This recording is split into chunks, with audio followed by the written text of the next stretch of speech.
Hello, hello, hello. Welcome to Founders Live Center Stage. I'm Nick Hughes, and I am now being joined by Luis Antezana. Welcome to Founders Live Center Stage. What's up? Hey, Nick. Awesome to be here. We are doing our show from Nashville today. Well, we're in the cloud, but we're going to be visiting Nashville. This is just so freaking great. I'm psyched for this evening, for the show that we got in store. I know they're going to do a great job. How about you, Nick? I'm excited. I'm pumped. I'm joining from another part of the world. We'll talk about that in a second. But I've got my coffee. I know that everyone else over there, it's afternoon, evening for you. So here we are, and just another Founders Live Center Stage. So pumped for it, man. Before we get into it, what are you excited about for tonight?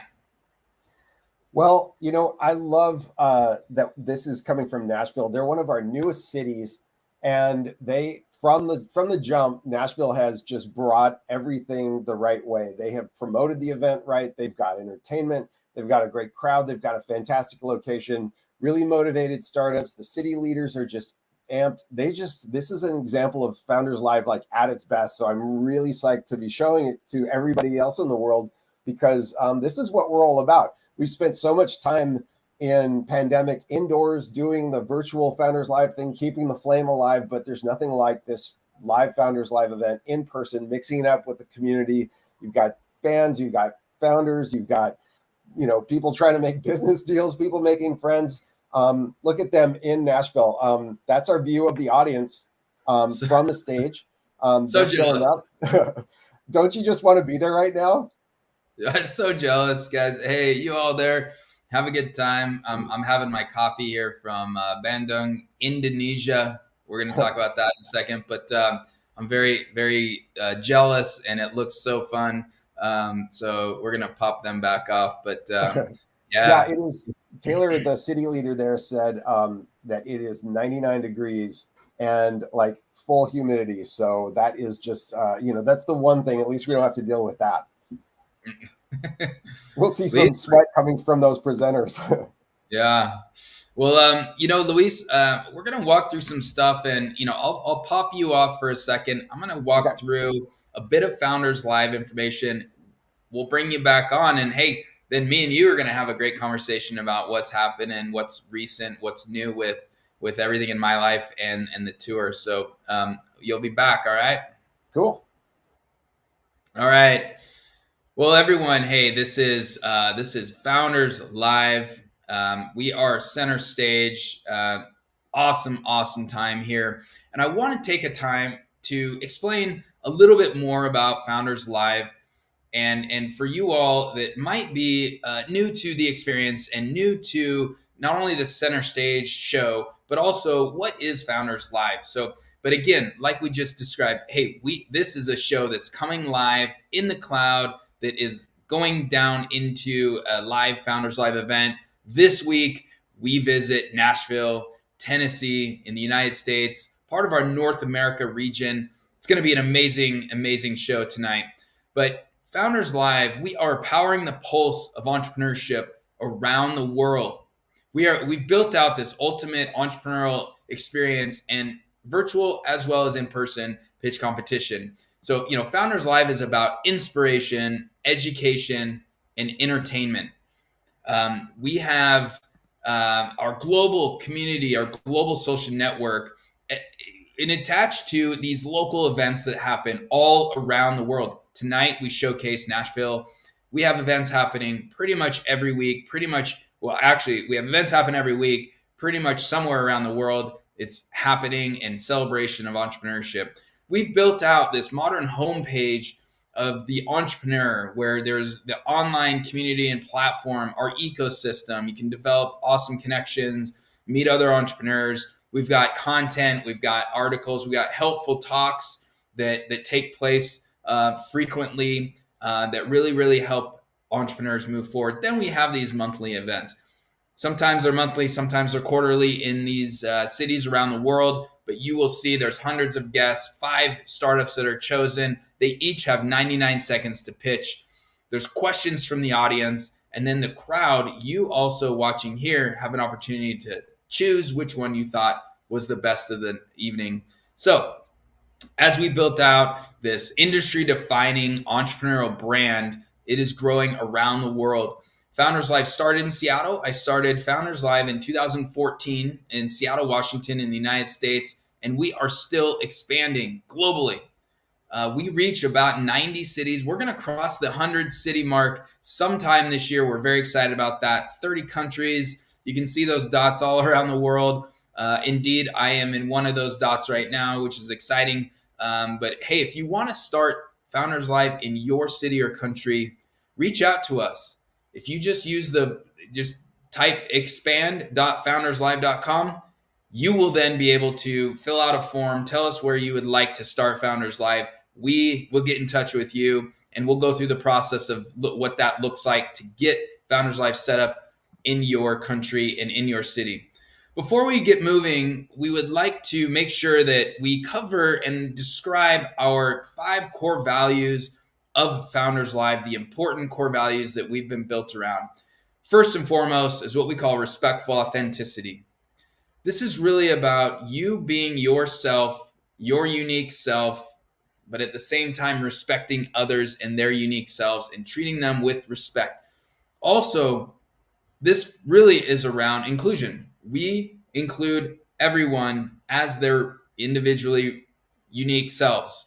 We believe everyone has an opportunity to be, everyone has a unique and equal opportunity to be successful, and that's what we celebrate and make sure that we push through Founders Live is that inclusion around entrepreneurship. Secondly, gather around the campfire. Hey, we're all storytellers here.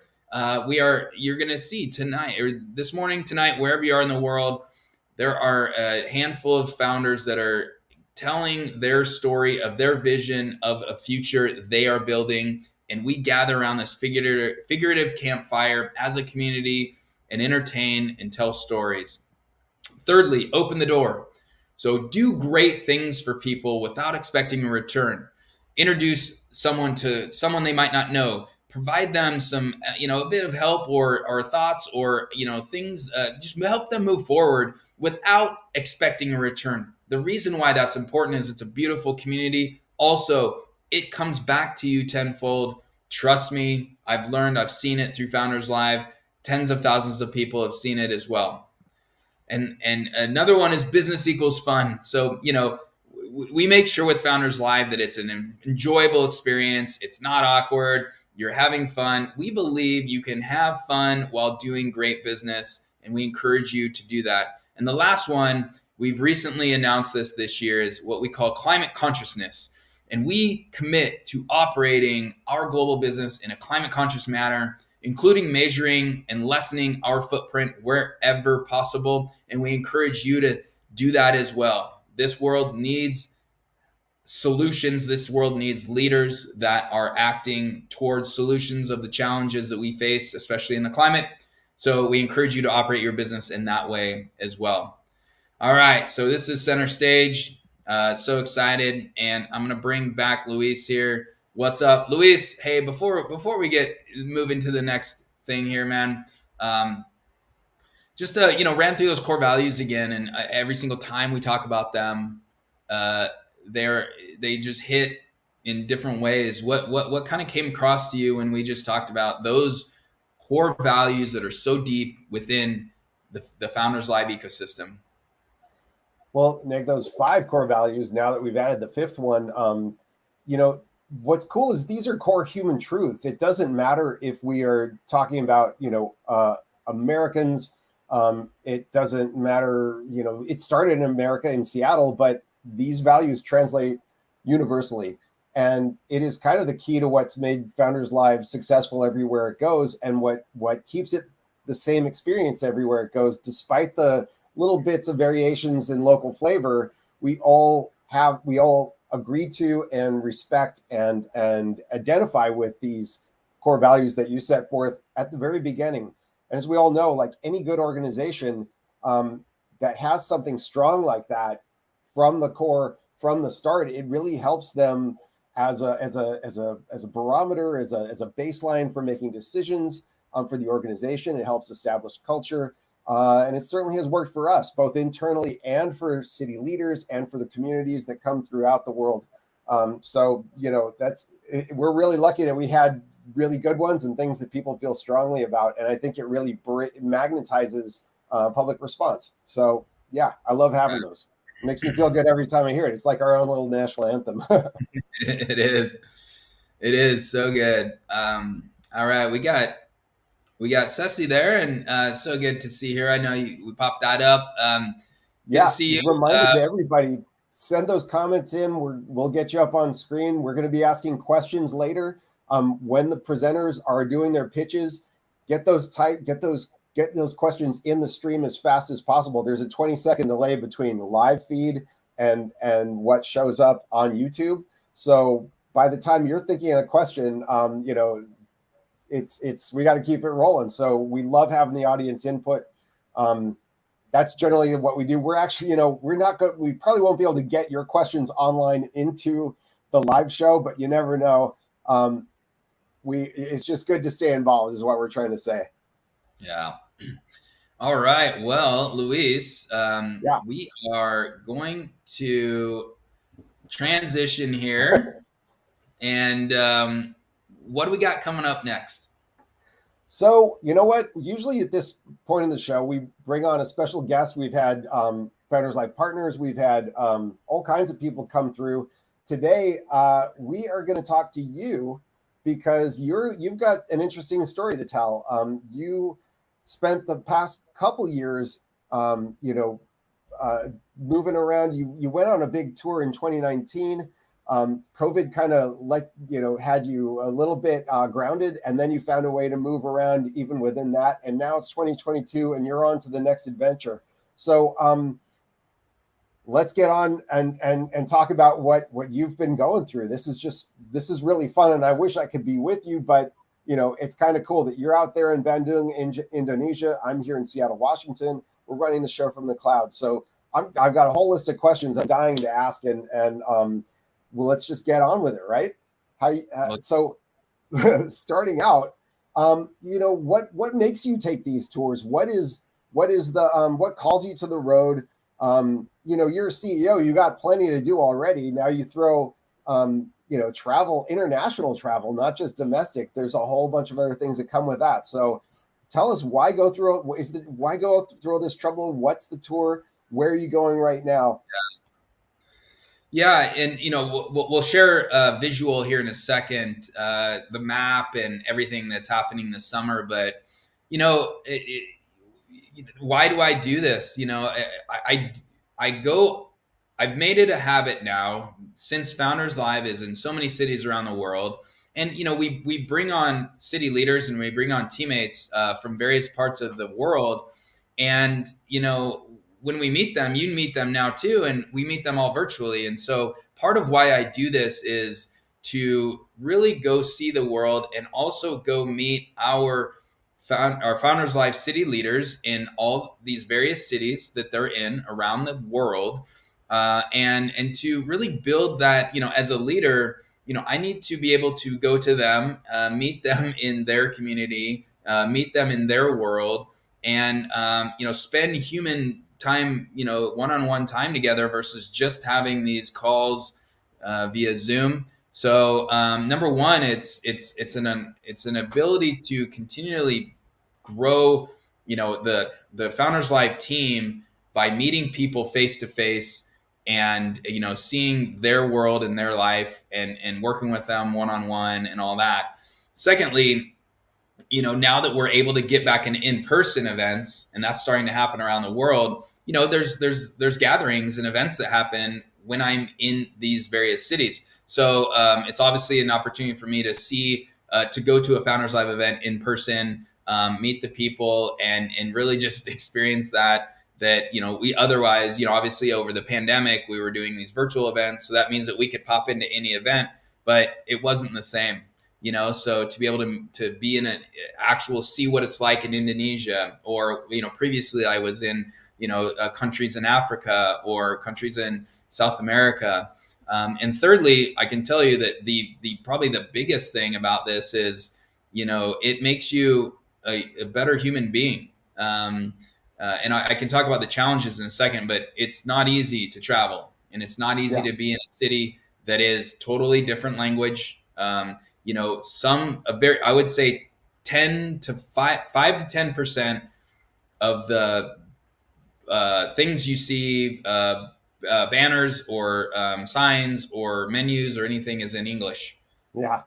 No, 1% to 5% of the people speak English, So how, and yeah, so how good is your, there's a lot of dialects in Indonesia, tons of islands, tons of different languages. How do you, yeah, I'm guessing you don't have any of that language capability in your tool belt there.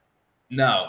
Um, Look, I don't speak Indonesian. That was just something that was going to be, I assumed and knew that this is part of the deal here, is that, I don't speak Indonesian. There are many different dialects I'm learning with just the as I interact with people, that each area, each island has developed their own language. And Yeah. Indonesian as a language is kind of the generalized accepted actual language, but there is many different dialects that some people can not even communicate if they're speaking their native language.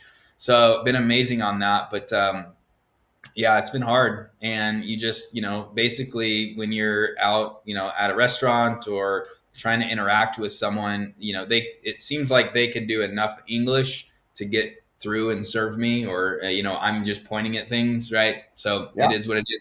And then, hey, translate. By the way, Google Translate, even just being able to pull up Google Translate and typing something in, and then it translates to Indonesian, and then you just show them, is actually the way to do it.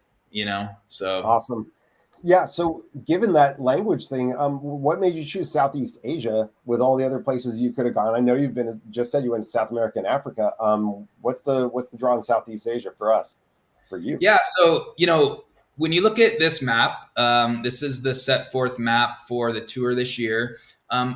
Over the last year and a half, we launched roughly, it's about 20, I think the number maybe is about 22 cities in Indonesia over the last year and a half.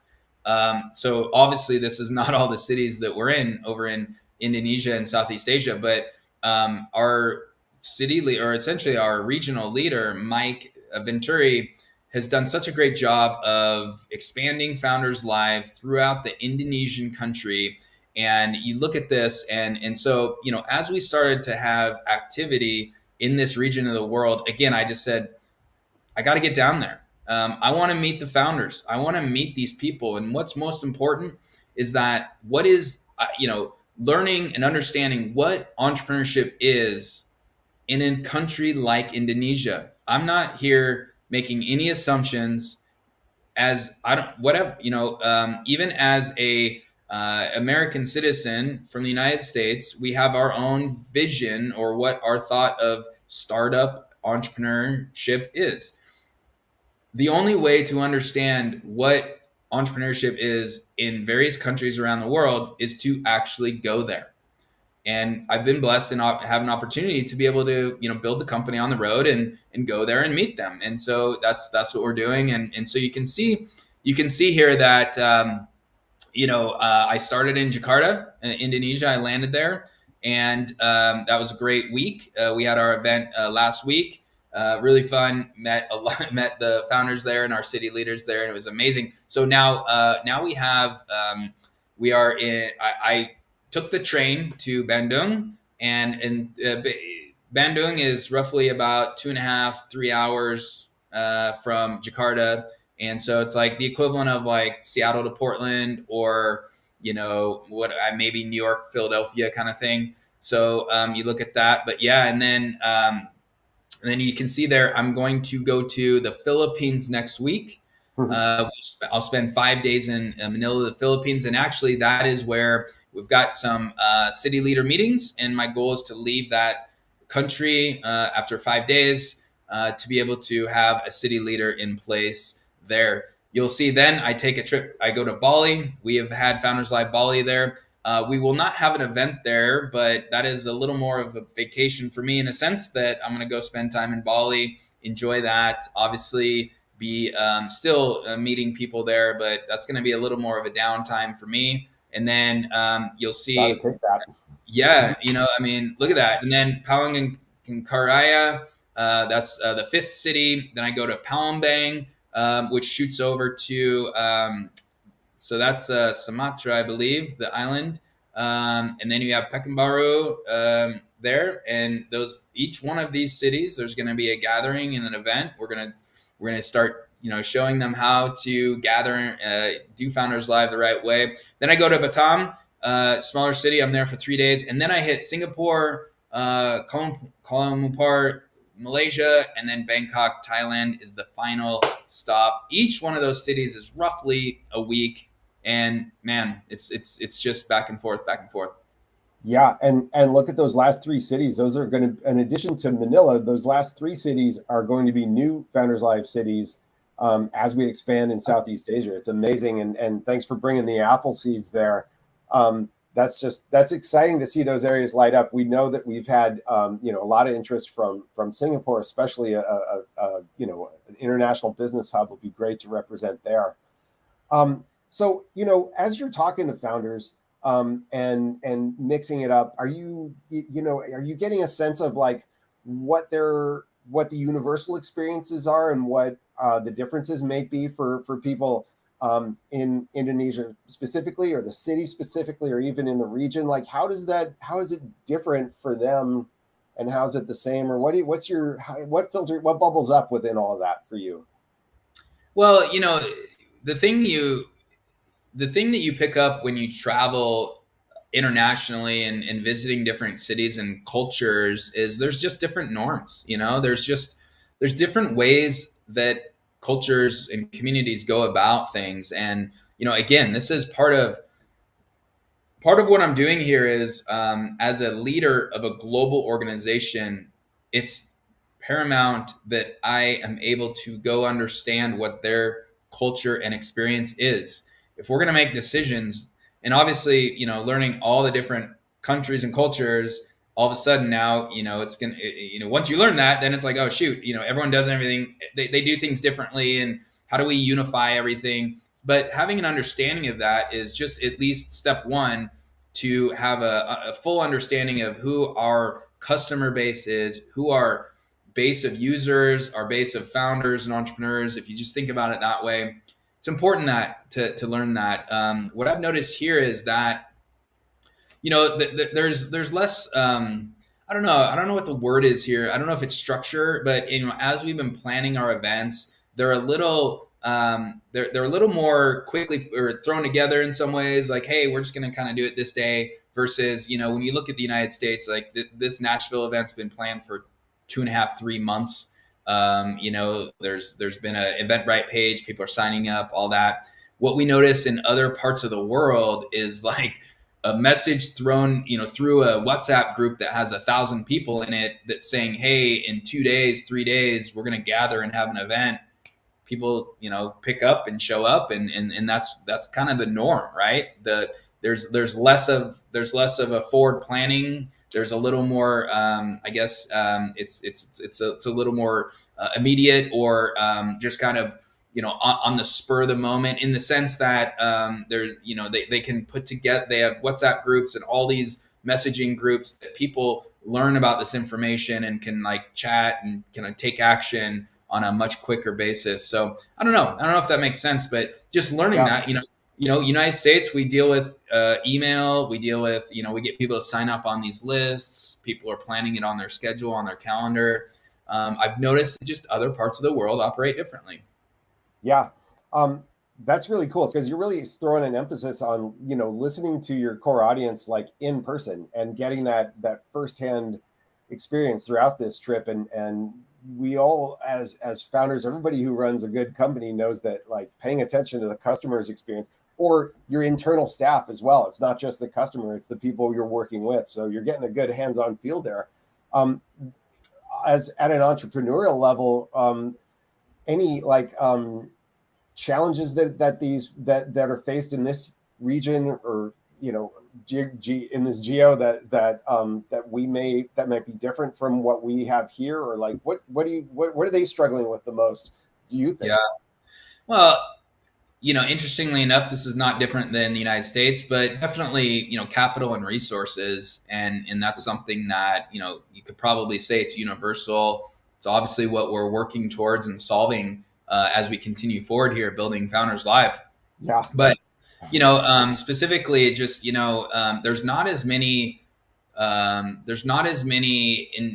especially seed and angel investment groups and opportunities, and just to get that first $50,000 $100,000 check, and that's obviously a different amount of money here versus the United States, but just getting that first couple 100,000 into the company to get it even functioning in a level that you can hire people, just is not easy. And there's much less of the early stage investors and groups that founders can go to just even get that first opportunity. So obviously I've heard that.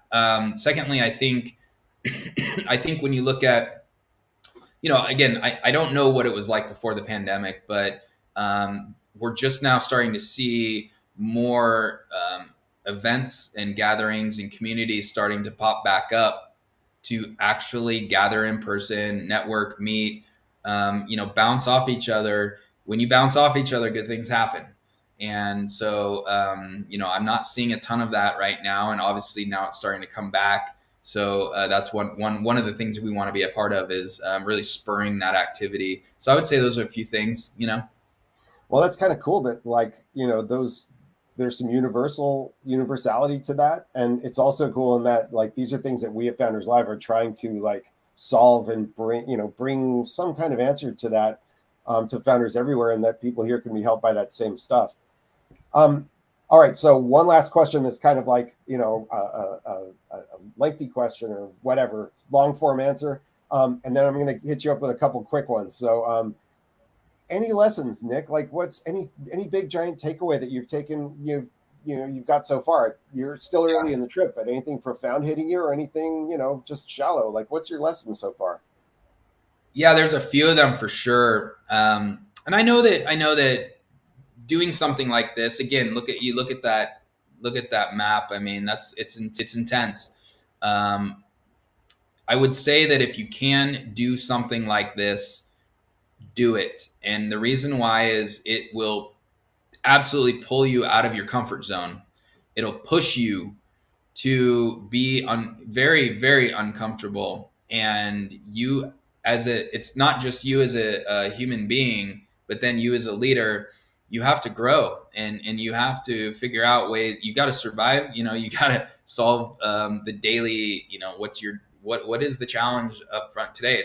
And everything you take for granted.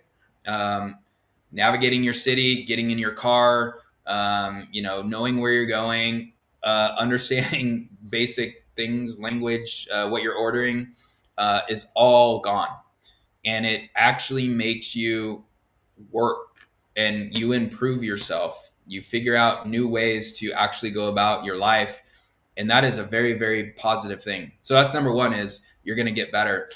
Number two is it actually really expands your view as a human being. That man, I was our Jakarta event. They had a Q&A kind of like this with me, and I looked at them and said, "You're no different than me.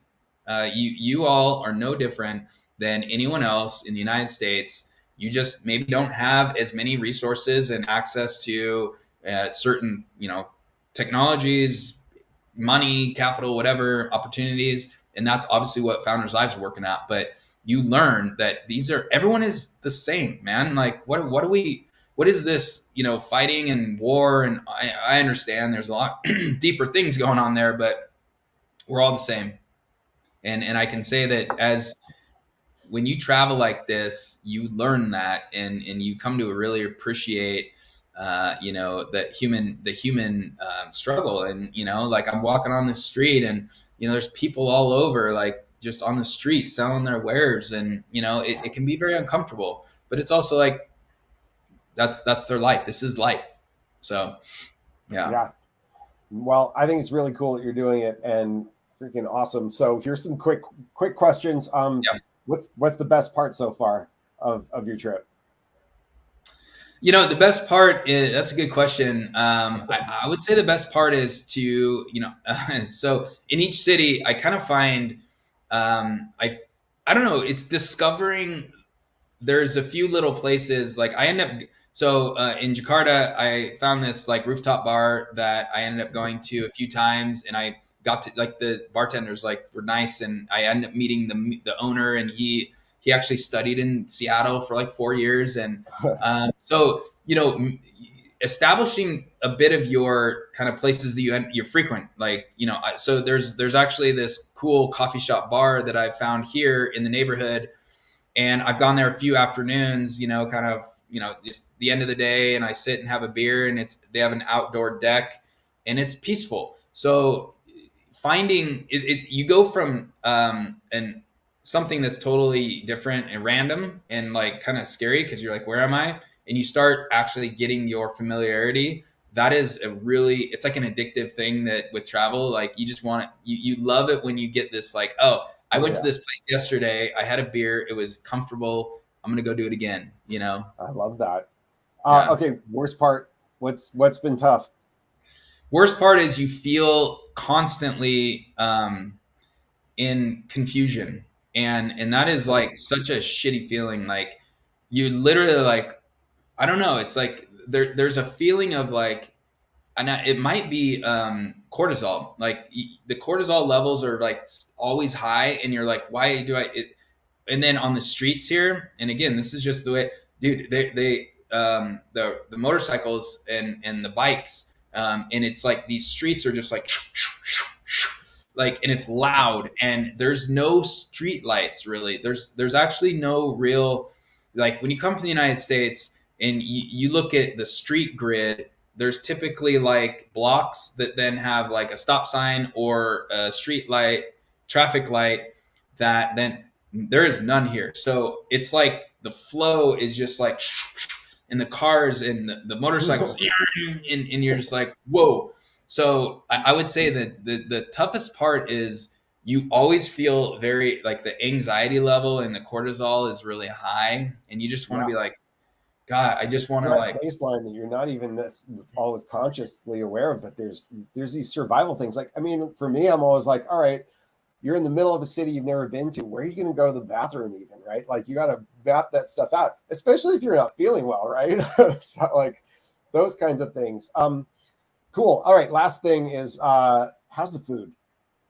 the food is great. Yeah, I've been able to. I've gone out to dinner with our city leaders and our friends here a few times. Like, and I make sure that I'm like, hey, take me to somewhere where just take me somewhere. I want to taste like like a nice plate that you feel that is authentic to Indonesia. And I've been able to taste some Indonesian food, and I've actually had some Javanese food, which when you look at all these islands, Java, it's one of the islands there, and there's Javanese is actually people that come from Java, and I've had Javanese food already, and it's a unique, different food than you'd find in other islands of Indonesia. So the food's great. Yeah, love it.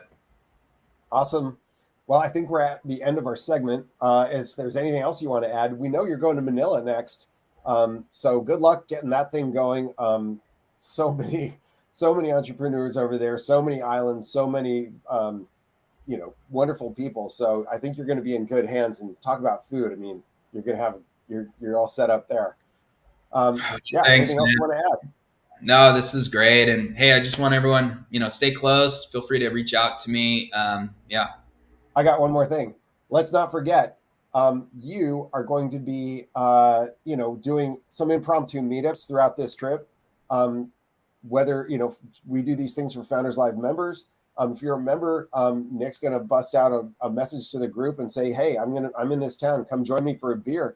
It's not just like the usual online skull sessions that we might have. There'll be some of that, but yeah, wherever you are, wherever you travel, you can hook up with Nick Hughes if you're a member, and bring people with you. So that's kind of a cool way to do it. Yeah. Yeah, reach out to Nick. Feel Join a free to reach membership, founderslive.com. You can get a hookup there. Awesome. All right. Well, we are going to transition here. So great. And you know what? You know what's amazing, Luis, is we have really recently been building out and bringing on partners, what we're calling the Founders Live Partner Network, and so much appreciate the partners that have come on with us with Founders Live at this point. And we're going to hear from one of our partners, Radial Development Group. We're really excited to bring them on. And hey, everyone, let's listen and hear what Radial has to say. At Radial Development Group, you will find a collection of experts in a wide range of software engineering disciplines and processes ready to work with you to execute your company's vision. Radial brings together specialists from diverse backgrounds with a broad range of experience.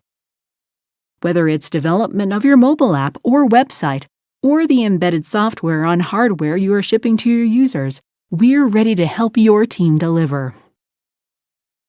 Coming up with the next big idea is difficult, and we are proud to be able to help. We will support each of the teams pitching with strategic and road mapping services at no cost. Tonight's winner will be entitled to up to 10 hours of Radial's expert advice at no cost, and to a discounted rate for any future work. Radial is ready to engage, to support, and to deliver for you. Connect with us now for a free consultation.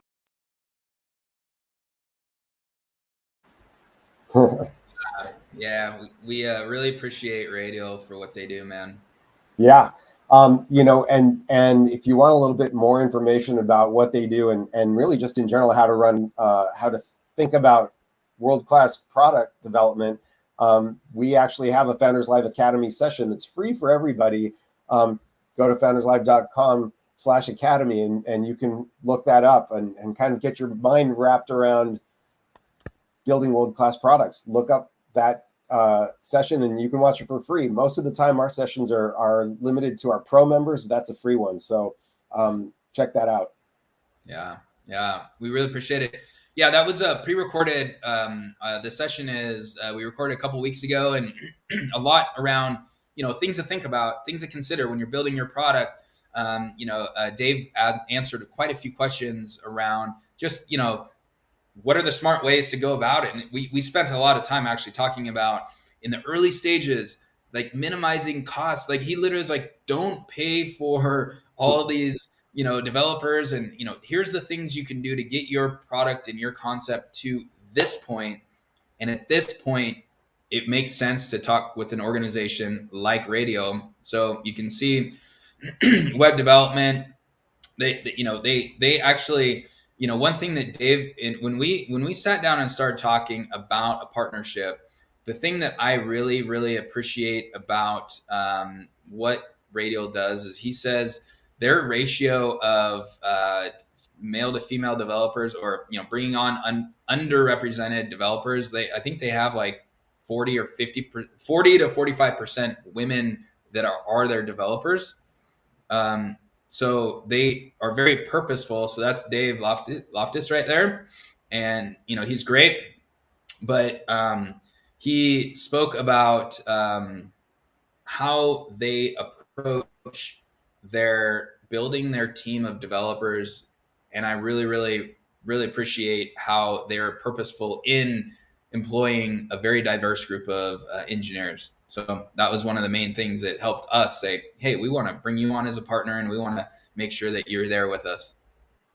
Yeah, that's one of the cool things about the partner network. I mean, if somebody wants to throw money at us as a sponsor, that's something to definitely consider. But the point of partner network is that we are looking at resources that directly benefit the founders in our community, and we're going to be adding all kinds of additional partners to add more tools to this toolkit, so that we can put forth things that our community actually needs.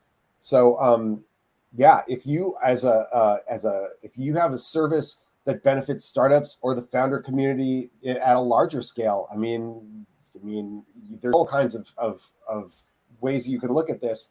Come look at us, founderslive.com/partner. You can get part of this launch group that we have going, and whether you want to integrate at a city level or regional level or even global, we're here. We've got audience all over the world. So let's all help founders and their supporters and everybody else involved with Founders Live. All right, thank you, Luis. And hey, we're sharing in the comments there that link for, let's see, the partnership. Feel free to check that out, everyone. Right there, partner. If you're interested in working with Founders Live and being a partner for us, it's in those. It's in that comment section. So thank you. All right, Luis. Guess what's up next? Next section. I love this part. Yeah. So here we go. We are excited. This is a preview of the pitching companies that we're going to see coming up very soon, next hour.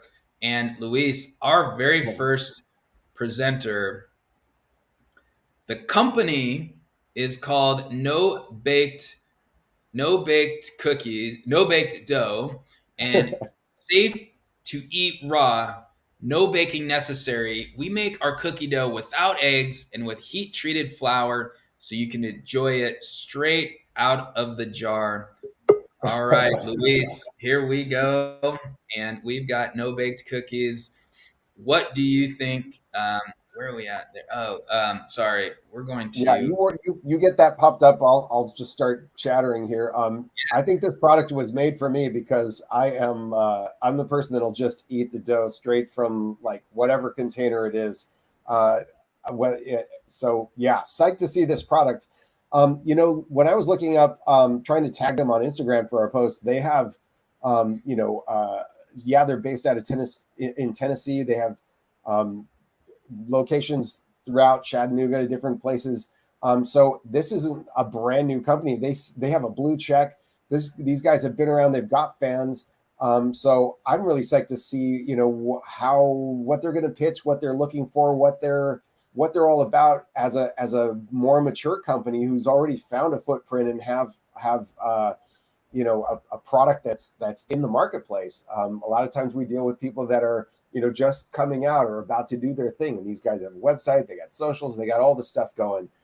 So I'm expecting to hear something fun and interesting from these guys. Yeah, I love it. Look, I was a kid that just grabbed the cookie dough right from the bowl when my mom was making cookies. So, I think the question here is this just cookie dough? And is this just like now people can just snack it, or what is their process on, hey, here's how you make great cookies with our cookie dough and all that. So I think that's what we're going to learn. And hey, that's why oh, look at that. Raw cookie dough is so great. So great. So you are absolutely right. Here's what else is cool is, sometimes people have the wrong impression about startups in that it's got to just be technology based. Founders Live has had startups. We've had candle startups. We've had people that make clothing. There's tech behind those things, but it's not tech forward. This is food. This is, I think they have retail locations. I'm not sure, but maybe they don't, but whatever. Like, this isn't like software. This is actual stuff you put in your mouth. So there's all kinds of ways to have a startup, and we're here for all of it. So good. So good. All right. So next startup that we're going to hear from, we've got Tiki. We are on a mission to flip the data ecosystem, placing users in charge by enabling them to exercise their data ownership rights, resulting in a new fair market for data. Users own their data. Businesses safely get the insights they need. Tiki facilitates. Luis, here we go with Tiki, and there we are. So this website, not a lot here, but actually we got a little bit here. But Luis, Yeah. what strikes you right there? We're talking about user controlled data. We're talking about privacy and safety. What do you think? Well, obviously a hot topic, right? Like in an internet world, as we start to realize what we have traded off for access to social networks or access to websites, there's people are more and more uncomfortable with the data that's been shared, especially as exploits for data become more and more crafty and stronger, and have, you know, the threat from data exploits grows in a more malicious sense. People want to be able to at least have control over what they share. I think it'd be great. You know, I've always been an open sharer, but you know, when you start realizing that data has value, and somebody else, Facebook, Google, whoever else, are making money off of your data when you could be making money off your data. I'm having a feeling that these guys are trying to figure out that thing of how do users benefit from selling their data and give some control over that. Very hot topic, very interesting thing to solve, very difficult to solve. Yeah. Those guys aren't going to let go pretty easily. And so let's see how far these guys go in towards a Web3 solution, or how are they you know, trying to deal with traditional world where 99% of the audience are like building for the future, building for now. Let's see what's up with that. You know, the one thought I have on this before we move on, just because we time is of essence here. You know, as we move into the next phase of technology interaction, call it Web3, whatever. This whole thing is fundamental. So we do have an opportunity to continually improve as a citizen. Excuse me, as a citizen. What, you know, how is our data being utilized, and how much control do we have, and do we feel safe in that, in privacy as well? And so I think that any company that's focusing on this is forward thinking and going to be very important for the future of this. But we need to move on here. All right. So, hey, you know what? Before we get on this, we've got our city leader leaning over the phone, and maybe it's time to say hello to Taylor here. Let's drop in and see if he's ready. Hey, Taylor. Can you hear us? I'm trying to hear you guys. It's awfully loud here. Cool. Pretty awesome, though. Awesome. Well, hey, yeah, I love getting a view of your face, man. Everything's good over there. You guys keeping cool? Everything is awesome. I don't know how much you can hear, but it's awesome. This is for sure our biggest turnout, and yeah, the band's great. Everything's awesome. We got about 150 people up here, so it's been really, really cool. That's so great. Hey, we're just doing some previews of the startup, so feel free to come back in about maybe 10 minutes. Yeah. Very good. All right.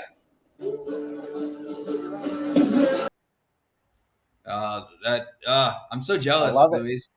Yeah, let's just leave those other cameras up, because it's so. I mean, this is such a. I mean, look at, they're on the roof of a building next to the river in downtown Nashville. I was just there last week, 10 days ago, and you were there for, you know, felt like a whole month, right? Yeah, great city, lots of fun. Nashville is kind of like, I think if we could do like Founders Live tourism, like that is definitely one of the spots that we would say like, hey, let's converge on Nashville and like have, you know, Live Fest should be at that building. So maybe we can make that happen sometime. Switch Live Fest to the summer or spring or fall when it's, when it's not winter, and bring everybody over there for a good time. We want to thank Spaces as a partner of Founders Live. Founders Live Nashville is being held on a rooftop that's provided by the Spaces co-working and workspace. So you can look at spaceworks.com is their website, but we appreciate Spaces as a partner. We are excited for the future of what our partnership of Founders Live and Spaces looks like. But hey, I've been there. It's a beautiful, beautiful spot. They're on the rooftop of this amazing building, and provided by Spaces. So we thank them so much. But hey, we want to get back to our next startup, Use Fuse, and Use Fuse, tools for the modern worker. Build, manage, grow your business and your side hustle. So build digital business cards, create estimates and invoices, create that work history, and keep all of your money Luis, here we go with Use Fuse, and it is really a tool for the, kind of the side hustle, built by contractors, designed for you. Typically, that is a 1099 contractor that's doing XYZ things, maybe various projects, and it's a tool to keep them organized and improve their offering in their business. What do you think? Yeah, this is a kind of product that we're seeing a lot more of recently as the gig economy increases, as creator economy increases, as people leave their 9 to 5s and try something new. And even if it's not full time, right, side hustle, whatever, tools are emerging that help people trying to navigate this world. We've seen Able.com come out with something very similar. They're very well funded. Lance is doing a bank related to that. And here we have Use Fuse. A lot of competition in this area, a lot of need. So I will see if these guys like appeal to a particular niche, or if they have a particular advantage, technological advantage in their software. It's a cool place to be involved with. Awesome. Yeah, all I'm going to say here, because we're gonna go on to the next one here, is hey, tools that can help independent, or even just people that are building out their whatever you call side hustle, full hustle. Definitely needed. All right, so here we go. We should write some time. How about this? We should write some time. Find your perfect co-write. Our app uses swipe left and right technology to help you find songwriters in your area. This is amazing. I think it's a really unique concept here, and given Nashville, given the entertainment and music community there, find your perfect co-writer to develop new music and songwriters. Luis, what do you think? Dude, this is just like so born in Nashville, isn't it? Right? Like the place where songwriters go, the place where musicians go, and the place where so much music is made, and like magic is made through collaboration. This helps you do it virtually. Even if you're an in-person writing partner, you get those ideas at random times. You got to like put them in and see what they think and how it fits. A collaborative, creative tool is just awesome, and I have a feeling that could even expand beyond just songwriting and maybe go to screenwriting or whatever. Like there's a lot of possibility here, and it's just so cool that Nashville comes up with it and brings it to Founders Live. It's just perfect. It's perfect.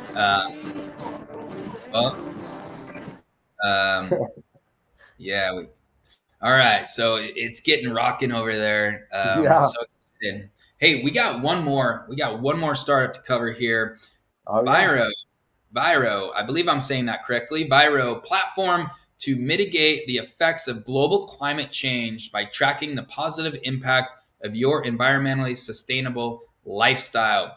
Climate action starts here. Change the world with us.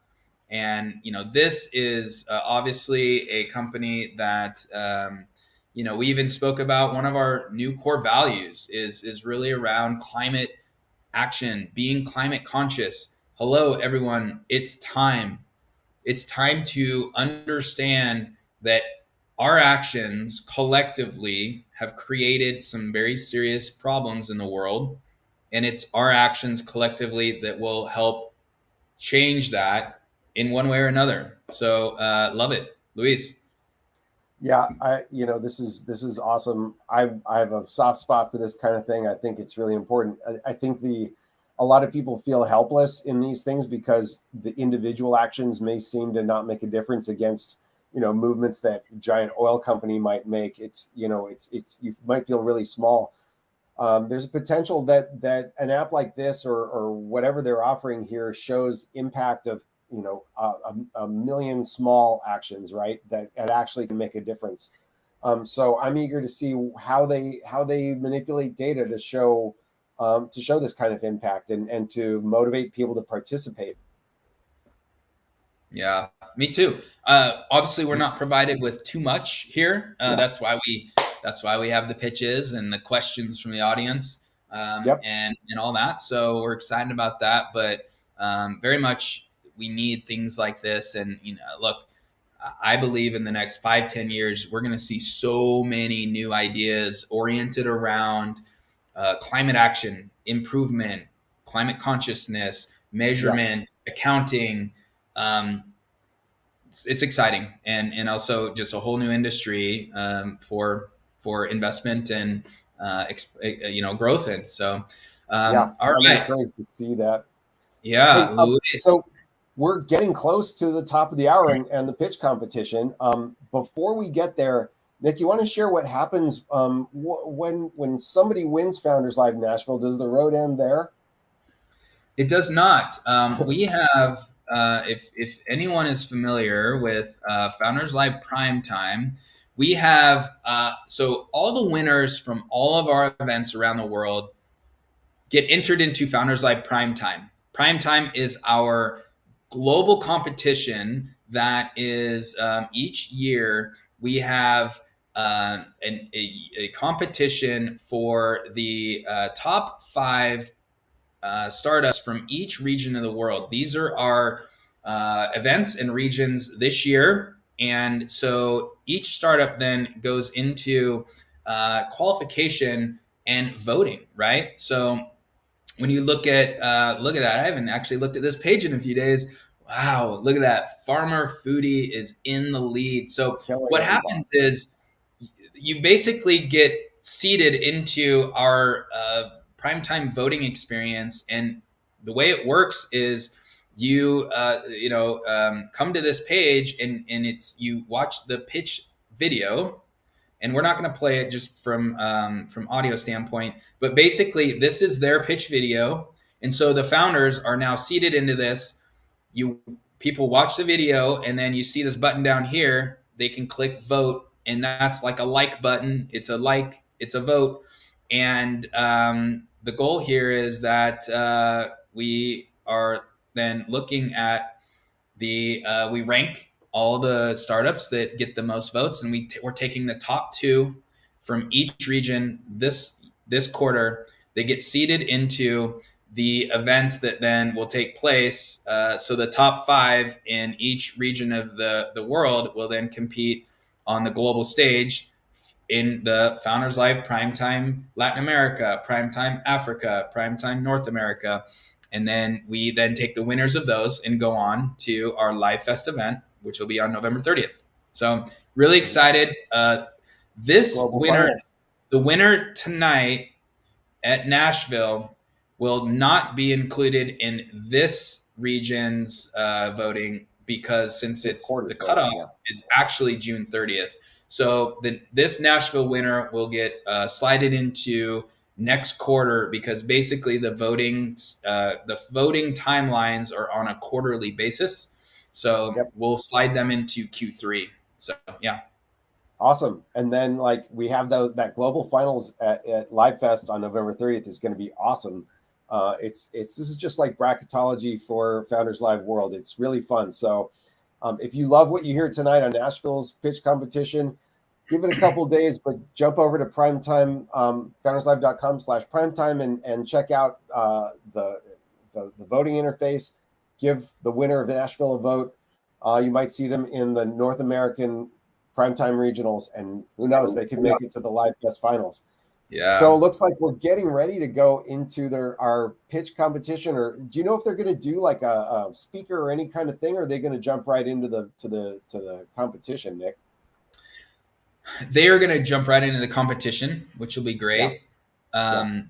What we want to do is, so Luis, let's make sure that we start bringing up that audio, and then we can adjust the audio levels there. But let's we're going to get set here. We're jumping and dropping right down into the event. We're really excited. Let's try to dial that up and make sure that. Yeah. So this one here on the bottom left is our stage. I'm going to turn on the audio. All right, I'm going to turn down that mic. Yeah. So I'm going to put that as a noise floor-ish here. But we can bring this up and down as people come in. You know what? It's really cool. They had, you know, we were set to have Maura Strepa be the entertainment for tonight's show. She couldn't make it. She got COVID. And you know, who knew if you could, whether there'd be a musician in Nashville to fill in. They managed to bring in a whole band. And we don't have their name, unfortunately, but thanks to those guys for jumping in and entertaining the crowd. It's part of the, it's, you know, it's one of the cool things in the events is it's like, yeah, there's a pitch competition, but like the networking part is so awesome. And when there's live entertainment, like it's great. That's great. Yeah. So Luis, of the five, as we're getting ready here, of the five, which one, you know, if you were going to choose based on just our initial briefs of these five presenters, which one do you think? Oh, here we go. Taylor's asking. Oh, perfect. We're ready. Hey, Taylor. We're ready, Taylor. We're betting on people that work in tech, and we bet you do. If we get it wrong. Now we got live TV for you guys. Hey, Taylor, we're ready to go. If you're ready to go, we're ready to. You're ready to roll? Yeah, let's do it. All right.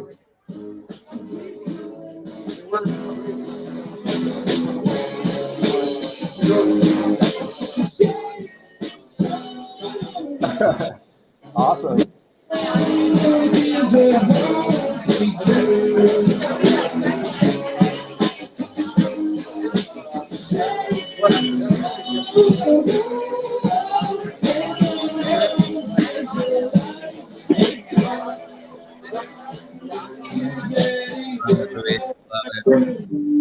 Yeah. So we'll be getting there. You know, I'm sure once that song ends, Taylor will grab the mic and introduce the crowd, and we'll just get this thing rolling. Yeah. So we're in that transition point right now at the end of our center stage pregame, where we are just waiting for everybody to start the show. Thanks for joining us. Top of the hour, pretty much here, right? Yeah, here we are.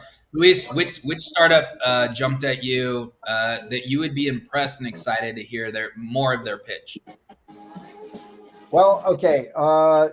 Let me think here. I liked, you know, I'm intrigued by the data by Tiki and whether they're going, what they have, whether they've got an interesting hook on this. It's the hardest problem to solve out of all the ones, I think, and we'll see what they've got. You know, I who knows if they can do it, and they seem like they may be pretty early stage. They don't have presence on some of the social networks. Maybe they're still working on the product part and they're not ready to get to that marketing thing. That's what you're going to find though a lot here when you're dealing with the kind of the majority of the startups that we have. You know, early stage pre-seed startups, they're focusing really hard on product that may not have gotten to marketing yet. So it looks like Taylor's at the mic. All right, let's come on over. We're ready to get started. Yeah, right. I'm competing with booze. That's not going to work. That is not going to work. We are about to get started here. So those of you who are here, we are excited to introduce you. We are live, being live streamed all across the world. We are part of the international spotlight for Founders Live. You guys are like, yeah, I have no idea what that means. I know, I get it. So we will talk about that in just a second here.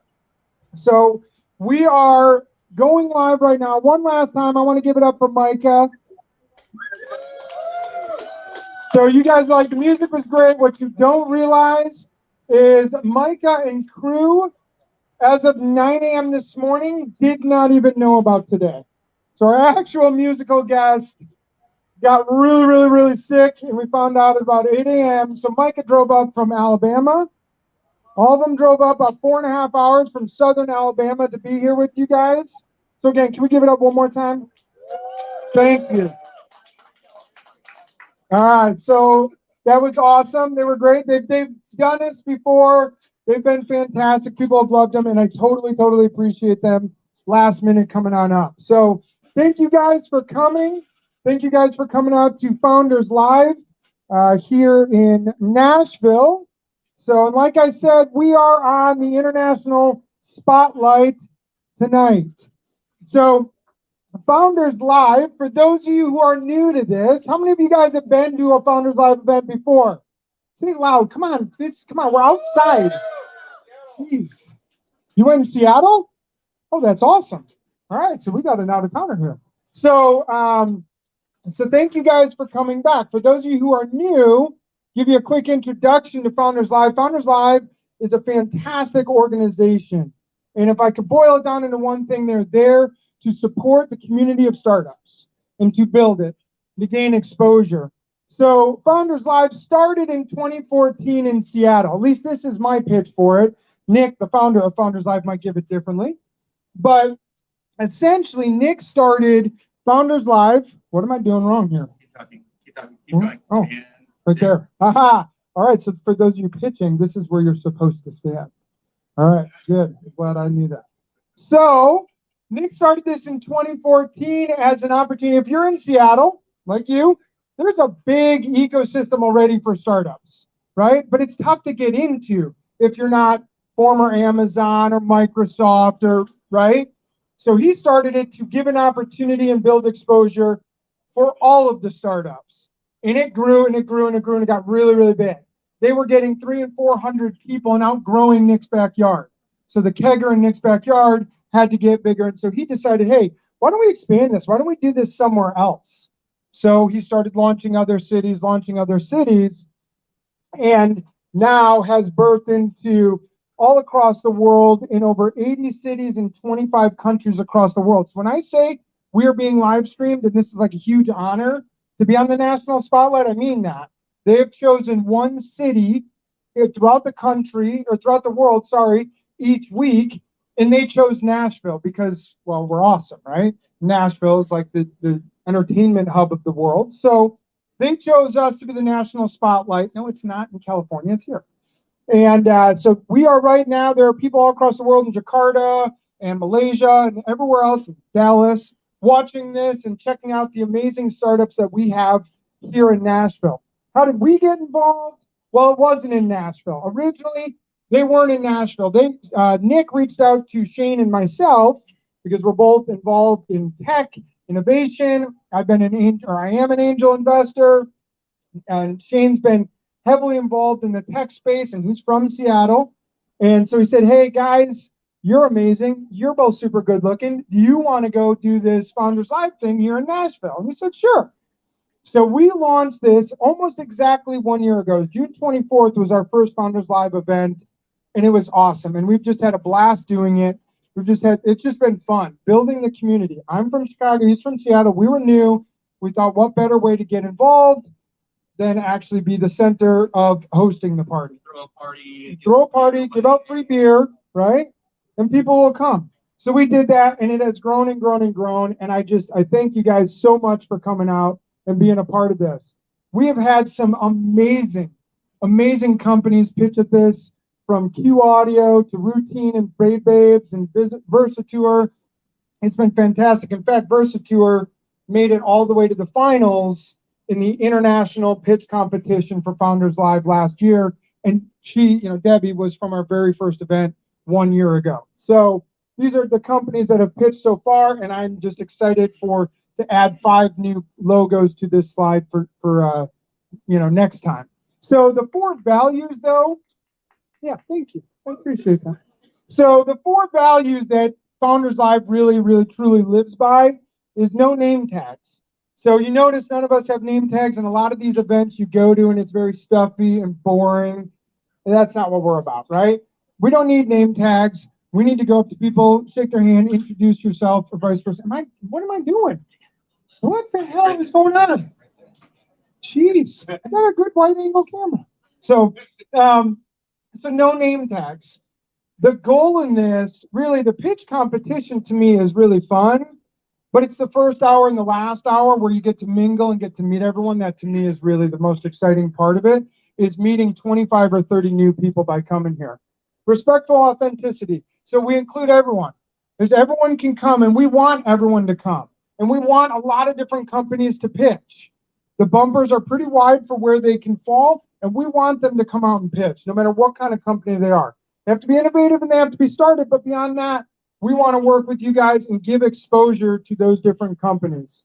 Gather on the campfire. So as much as it is a pitch competition, and a lot of us may have been to those and we say it's like Shark Tank, the goal of this is to tell the story, not just sit down and go, hey, give me money, I'm raising money, but instead be a part of something, tell your story, how did you get here, and that includes the guests. And last but not least, do things without expecting anything in return. And that is what we did. That's why we started this, was this idea that we're just going to build this and they will come. So some people have said, oh, this is your job. No, this actually costs us money and a hell of a lot of time setting this thing up. We do this because we want to have fun and be around people, and we know good things will come from this in the future, and the people that we meet here, and go on and on and on and on and so on. So that's really the 4 values of Founders Live.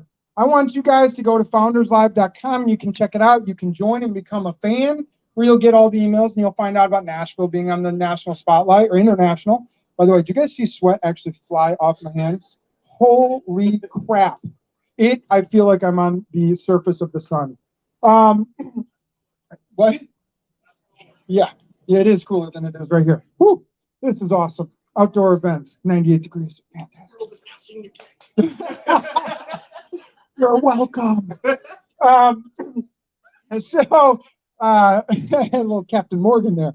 All right, so go to founderslive.com, become a fan, and there are different levels you can get to where you can get more and more and become a bigger part of their community internationally and learn more about the companies. They do all sorts of founder training and so on. All right, so I know you guys are sick and tired of hearing about me. So I want to bring up a couple of our sponsors to kind of announce themselves. Yeah. So I know he doesn't really want to do this, but he's going to. So our biggest sponsor is Polsinelli, and I got to thank one. And actually, where we found them, one of the pitch people uses them and said, "Hey, you should talk to them. They're awesome. They're an amazing, awesome law firm." So Polsinelli and Brian Adams. Hey guys, appreciate the opportunity to come out tonight, hear about what you guys got going on. Great event. It's my 3rd time coming, and again, really excited to be here. If you have any questions or want to know about us, or anything to help you and your story. Put it up. I said, if you guys want to come out, if you have any questions or anything we can do to help, just let us know. Really enjoyed the opportunity to be here and look forward to meeting you. All right. Now let's give him a real applause because he supplies most of the booze. Yeah, that's it. Exactly, right? Now all of a sudden he's the most popular guy here. No, I will say it for him. They have said this. Polsinelli and Prithvi and Brian. Prithvi's out in Boston, but Brian is here locally in Nashville. In fact, you work like 2 blocks from here.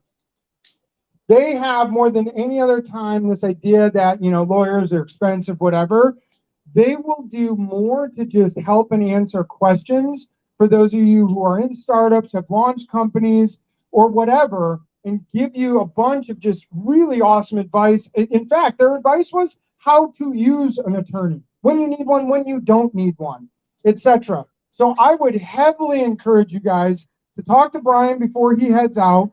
Make sure, get his card, set up a 15, 20-minute chat, tell him your story, and see if there is opportunity. In fact, Shane and I are actually going to be working with Brian because they know so much about anything from cap tables and equity and everything else, and they can help make sure you set your business up correctly. So Spaces, so where we are right now is Spaces. I'm going to do their little pitch for them as Blake is upstairs actually doing his job. So Spaces on the 17th floor. If it had rained, we would be in Spaces. How many of y'all have heard of WeWork? Right? Familiar with the whole co-working concept? Spaces is the same thing, and they are awesome. And they are throughout the city of Nashville. They have an amazing, amazing facility up. If you want to go up onto the 17th floor, more than welcome to and check it out, where you can rent small, big offices monthly. I think they even do it in shorter term than that. For those of you launching your businesses and you want to have something more professional, Space is an awesome place to do it. It's really reasonable. Go check it out. Talk to Blake upstairs, just to give you guys an idea. So we have the alcohol guy. We also have parking people, and that's Spaces. So they do parking And so if you do need parking validated, go talk to Jamie in the green shirt. And we'll talk about her in a second. But yeah, I will talk for you. I'm not going to make you get up here and talk. So, but Spaces has hosted us to every single one of their events. They're amazing. They're awesome. They want to partner with all y'all and us, and they've just been a huge, huge help. And they are a national sponsor with Founders Live. And now I'm going to bring up Shane. So Shane and I work together. So that's full transparency, right? Yeah, yes. He got some of the beer.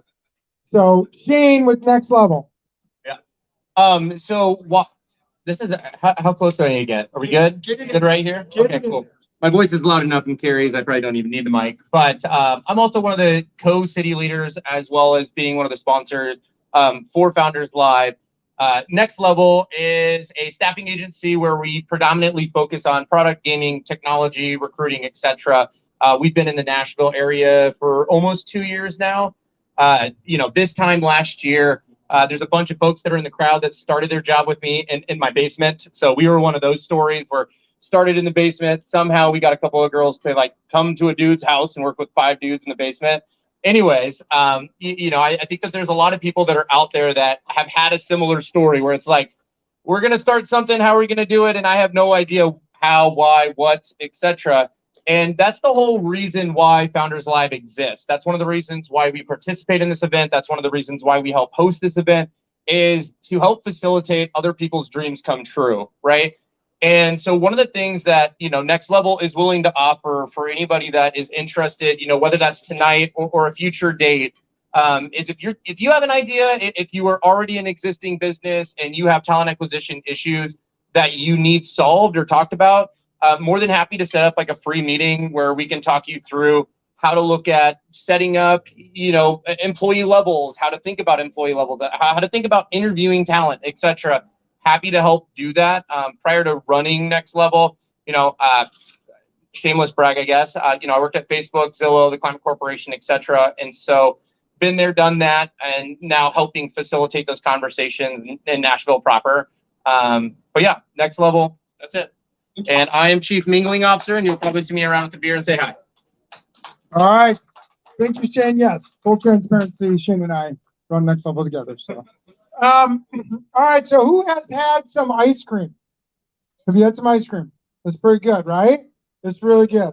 All right. So, I'm going to bring up the head of Sweet Moose. Come on up, Stephanie, who is sponsoring and has. Oh, yep. Sorry. Yep. I was going to wear the same dress. Oh, there we go. Hi, everyone. I'm Stephanie Howd. I'm obviously the owner of Sweet Moose Rolled Ice Cream, which is located in Nolensville, Tennessee. So come check us out. What makes our ice cream different is that it's actually rolled versus being scooped. It's not as creamy, but it's just as cool, made in front of you, almost like Cold Stone, but not, because we're cooler. I don't know. Am I allowed to say that? Yeah, I can, because I own the business. So whoop.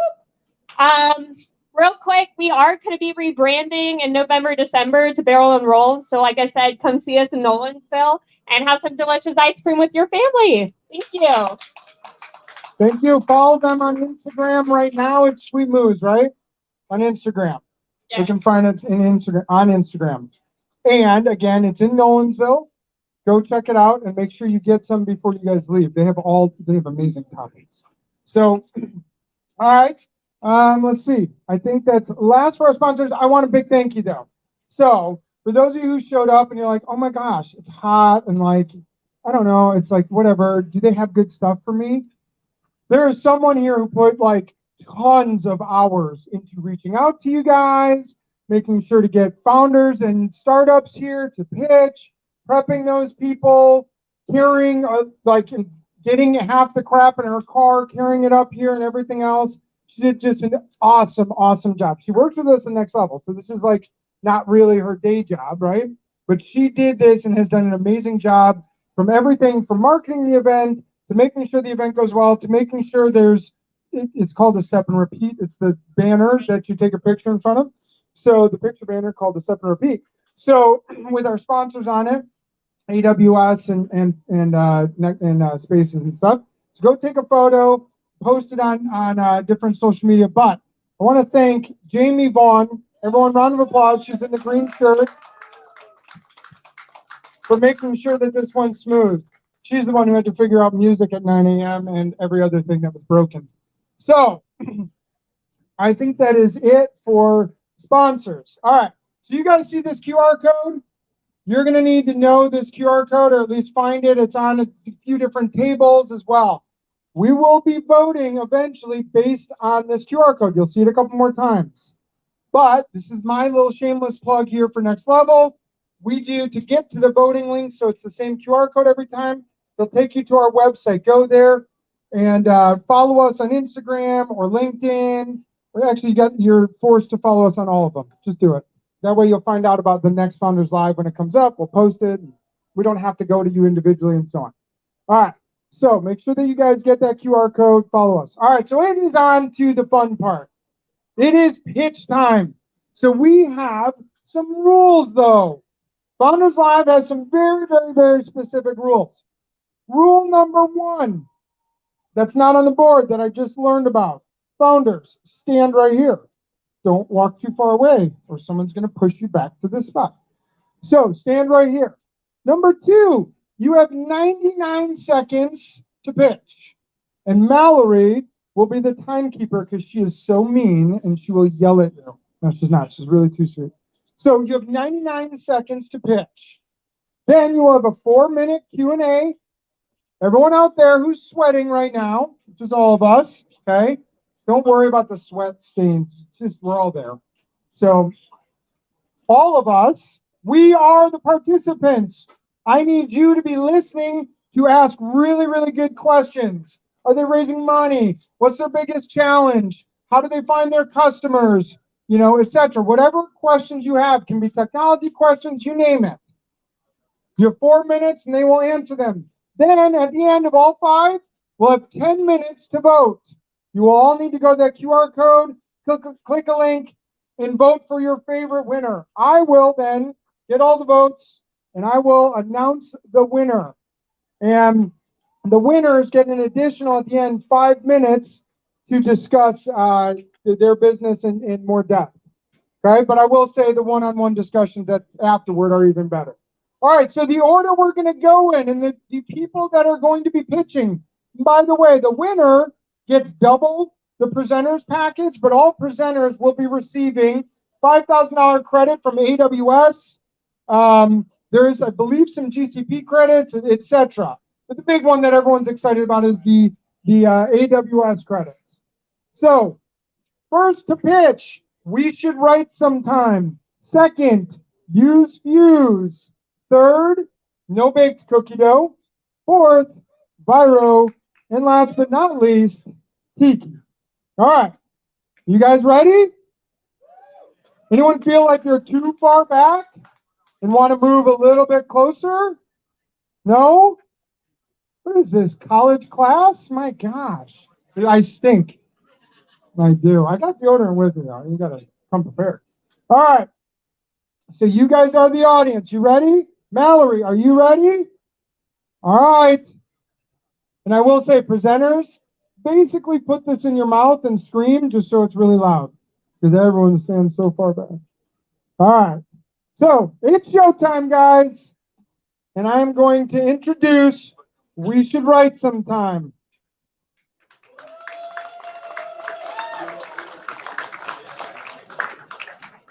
Thank you, thank you. And then, don't start it yet, just to the right. Good to go? All right, so my co-founder once said, music starts with a song, and I had to politely tell him he's dead wrong, because music actually starts with the songwriter. And our mission is to help songwriters spend more time doing what they love most, which is writing hit songs. And so that's why I wanted to tell a little bit about what We Should Write Sometime does. But first, if those of you that aren't in the music industry or know what songwriting does, if we look at the top songs that have ever been written since 2010, a little fact here is that 97% of those songs are written by 2 or more songwriters. So there's a lot of industry factors that go into songwriting and co-writing. So that's why we wanted to look at some of the problems, and we saw that not only even here in Nashville, you can find songwriters everywhere, but a big problem is who that songwriter is, what type of songwriter they are, what styles and genre. If you're trying to rely on your network and who you know, that's wildly inefficient. And there's no real clear pathway for songwriters to succeed. And if you don't live in Nashville or LA or New York, you're pretty much screwed. So that's why we wanted to fix that, and we created We Should Write Some Time. So it uses geolocation, just kind of like a dating app would, and you are able to find and connect with other songwriters to set up those perfect co-writes. You get on the app, build a profile, and then you swipe on somebody that you potentially want to write with, and if they swipe back, then you're connected in the app to set up a co-write. If you're going the wrong way, aren't I? If you're not in a big music town, what's great is you can change your location to put yourself in a different city or country to write with songwriters in those areas. Rolling Stone kind of called it the Tinder of songwriters, if you will. Right now, we have 6,000 plus active songwriters across 5 countries, and we've created almost 9,000 plus co-writing sessions. Quick view of our team. It's just me and Richard and our investors. And what's next is we're raising our seed round of $1.5 million to build out our team, the platform, marketing, and to expand into new countries. Can you all do me a favor? Can you guys in the back hear real well? It's a little difficult. Can we move forward? So it is difficult to hear. If I turn this up too loud, then all of a sudden it gets loud, but it gets a little bit hard, a little bit worse quality. All right. So we have the Tinder of songwriting. We should write some time. We are going to do 4-minute Q&A. Who has a good question for Kevin? Good. A good question for Kevin. All right. Kevin, so what's the plan to scale? Like, how do you guys get beyond like 10,000, Yeah. 100,000 users with the market of songwriters? Sure.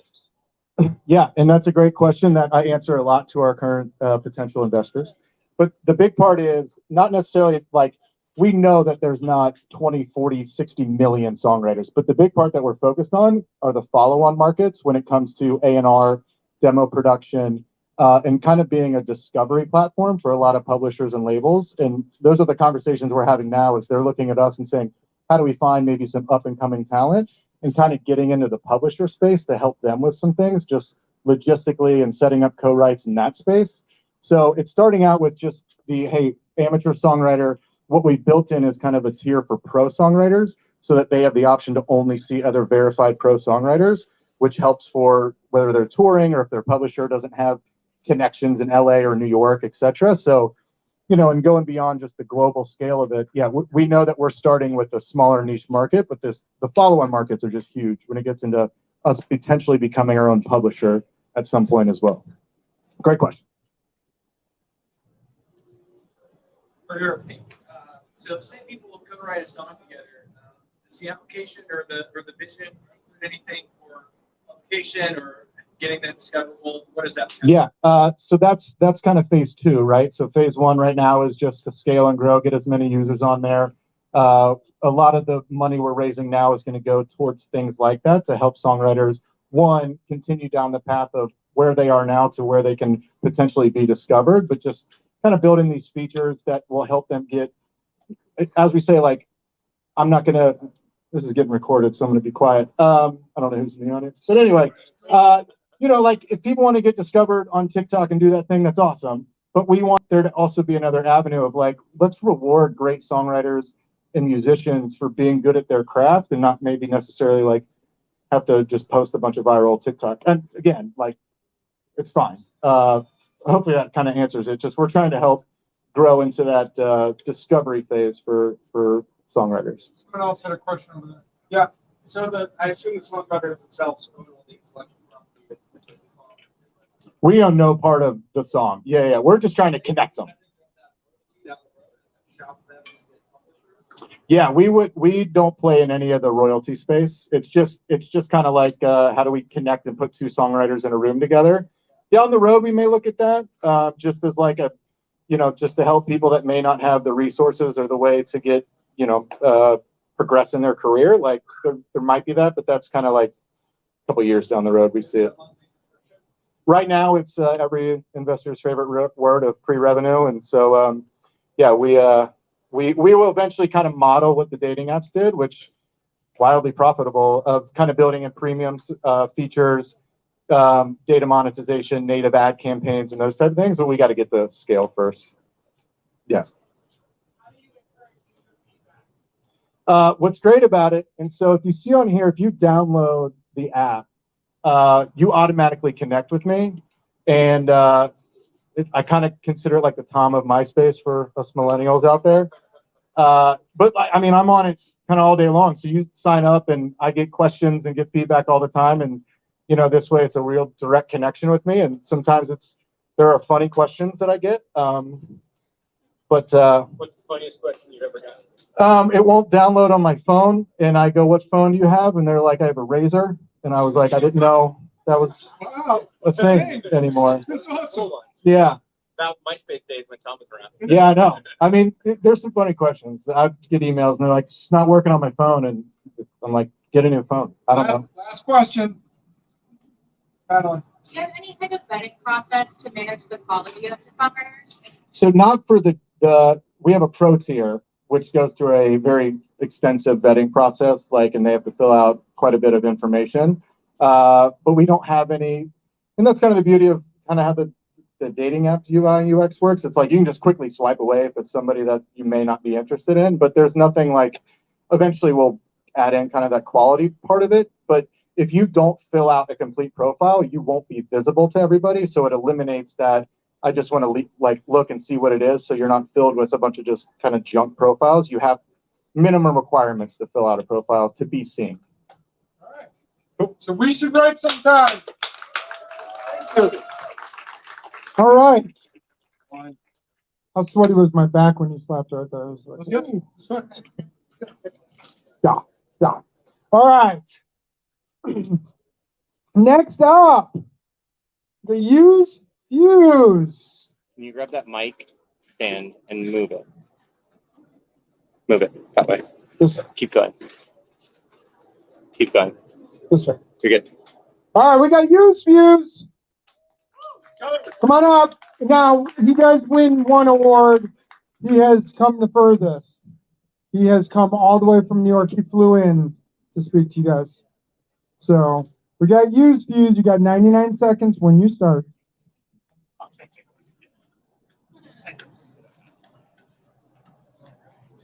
Hello, Nashville. My name is Raleigh, and I'm the co-founder of Use Fuse. We've all seen the signs or experienced firsthand the massive labor reset. Over 4 million Americans have quit their jobs every single month for the last year as the Great Resignation rages on. The truth that no one is talking about is that the freedom and flexibility over your work life isn't free. Today's worker is facing a new set of challenges.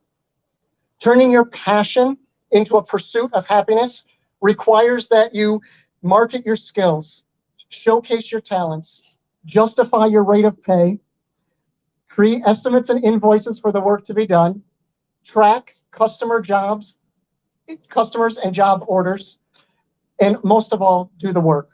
With only so many hours in the day, how does one person get it all done? We believe in empowering today's worker with the platform for success. A Use Fuse profile seamlessly compiles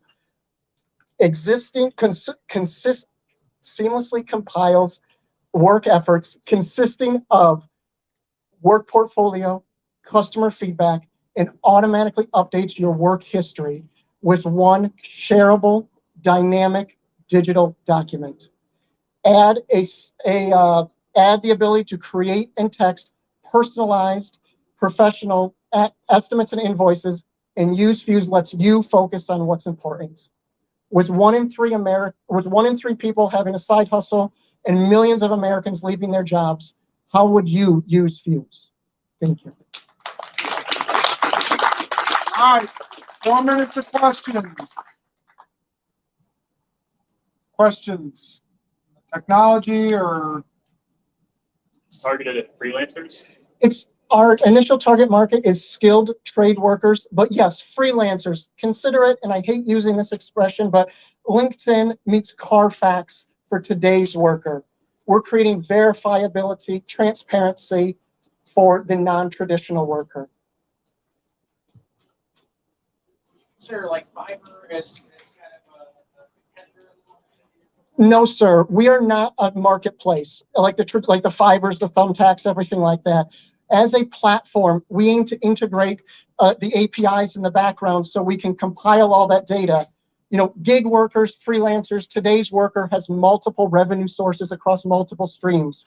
But creating that one document that you could take to the bank for a loan, that you can take and build that portfolio for the next customer, that's what UseFuse is. It's not aimed as a competitor for the marketplace, but as an aggregator of all that data.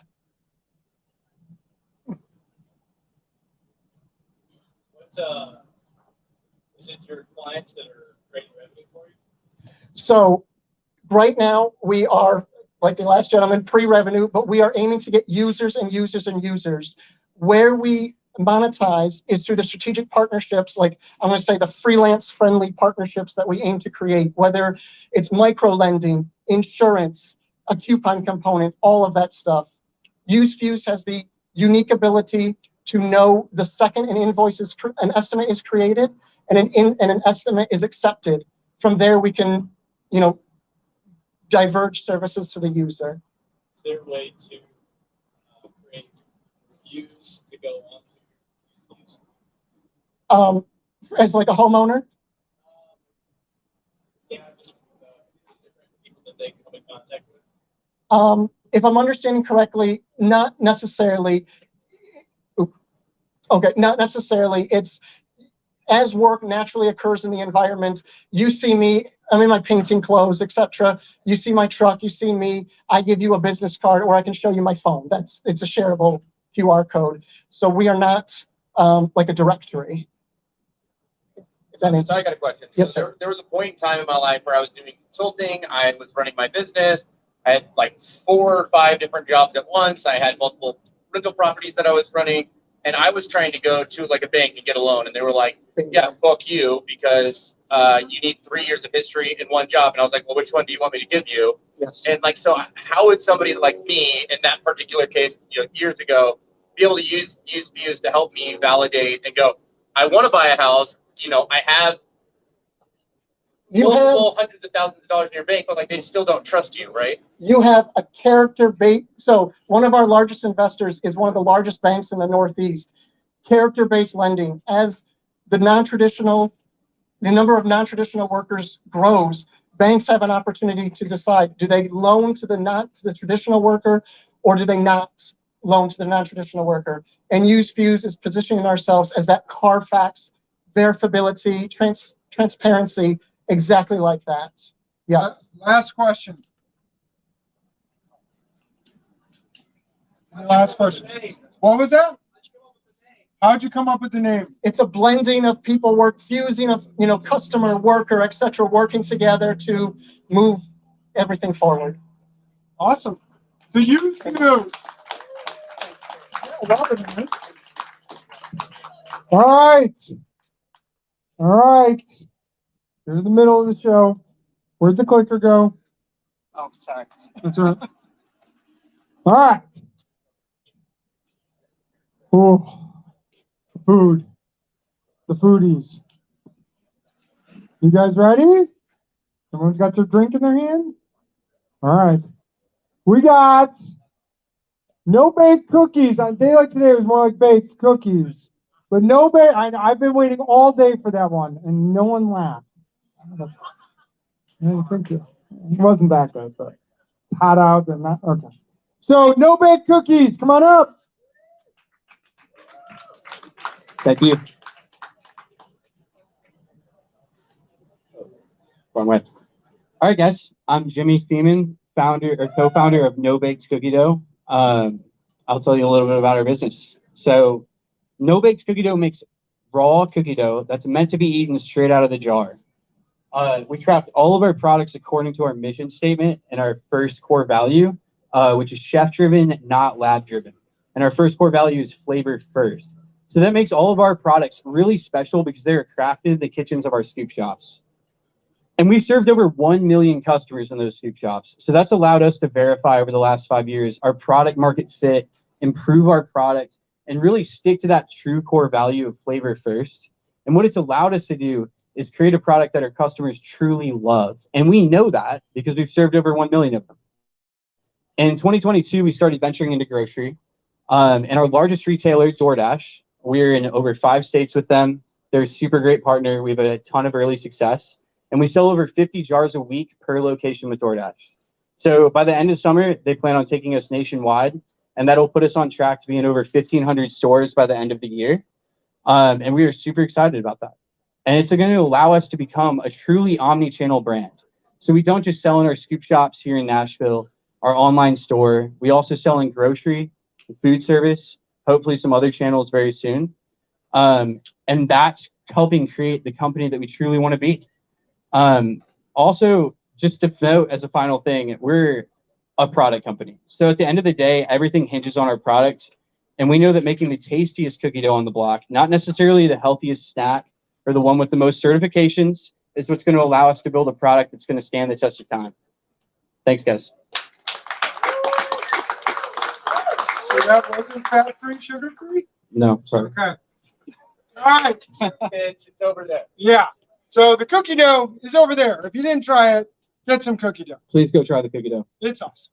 And it's not healthy. All right. So 4 minutes, questions, and repeat the question. Cookie dough is awesome. What happens if you actually do bake it? So that's a great question. What happens if you actually do bake it? So we no longer recommend that you guys bake our cookie dough because it is meant to be eaten. But if you do try it, sometimes it bakes into a pretty good cookie dough cookie. But at the end of the day, we're trying to create something that's truly innovative. So it's meant to be eaten raw, straight out of the jar. Question. I didn't think about that. What's your end goal? I mean, your story sort of reminds me of Native, which got acquired in the end by like Procter & Gamble. Do you have similar goals for the company, or stay independent? Yeah, so that's a great question. So for the last 5 years, what we've truly struggled with is how do we scale? So first it was our scoop shops, then it was our online store, direct-to-consumer model, as many of you may know, is struggling. And then we sort of ventured into grocery looking for that next channel that would allow us to scale and grow. At the end of the day, our exit goal is really going to be determined by our environment because it's constantly changing. There are the conglomerates out there that might be interested in something like what we do, but we're not striving to be trendy or something that people want because it's got the certifications that it's got. We're really trying to just build a brand that's growing and growing and growing and becoming something great. If that takes us to somewhere beyond being a private company, that would be awesome. But if that also takes us to, being acquired by a really great partner, that's also a great goal. So it really depends on the environment. What was last year's revenue, and what do you anticipate this year's revenue? So last year, our revenue actually dropped a little bit. So in 2020, we did about 1.7 million. Last year, about 1.5, because we actually turned off all of our ads. Oh no, in October. So we stopped advertising on Facebook completely, pivoted away from direct to consumer, and started really figuring out like how do we lean into grocery. Because of that, and because of the things that we did last year, that lowered our revenue. This year, we're looking at doing about 5 to 6 million. And hopefully be on track by the end of the year to be at a run rate of 10 to 12 million. What's the most underrated flavor of cookie dough? That's a really good question.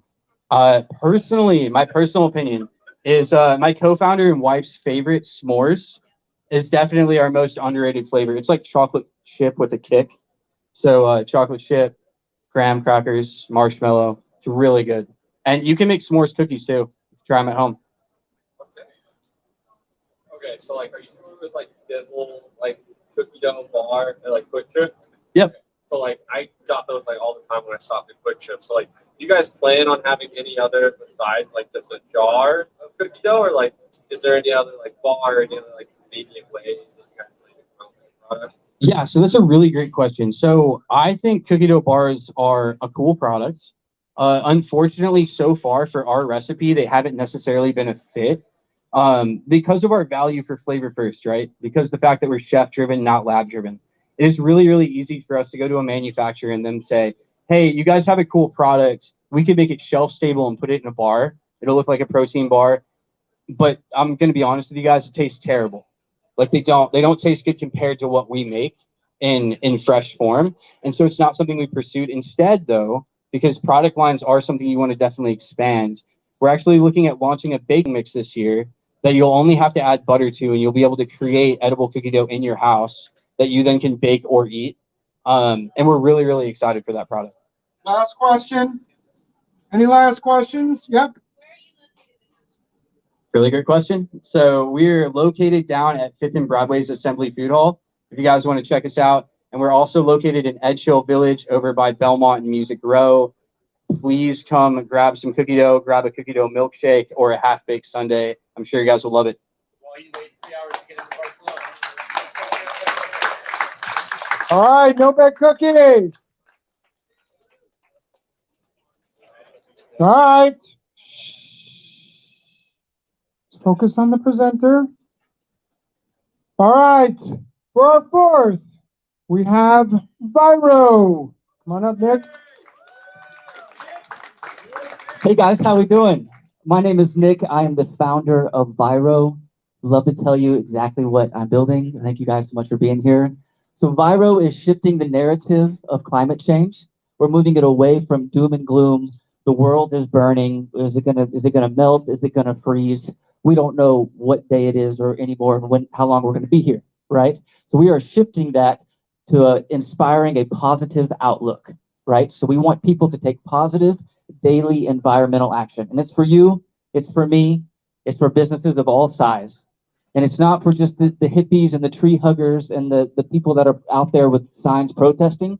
This is for everybody, because just right back there, there's a recycling bin, and you can recycle the cup that you're drinking out of today and use it on my app. So, anybody have an Apple Watch here? Fitbit, Garmin? You know the concept, right? You set daily goals, you close rings, you earn badges and rewards. That's called activity tracking.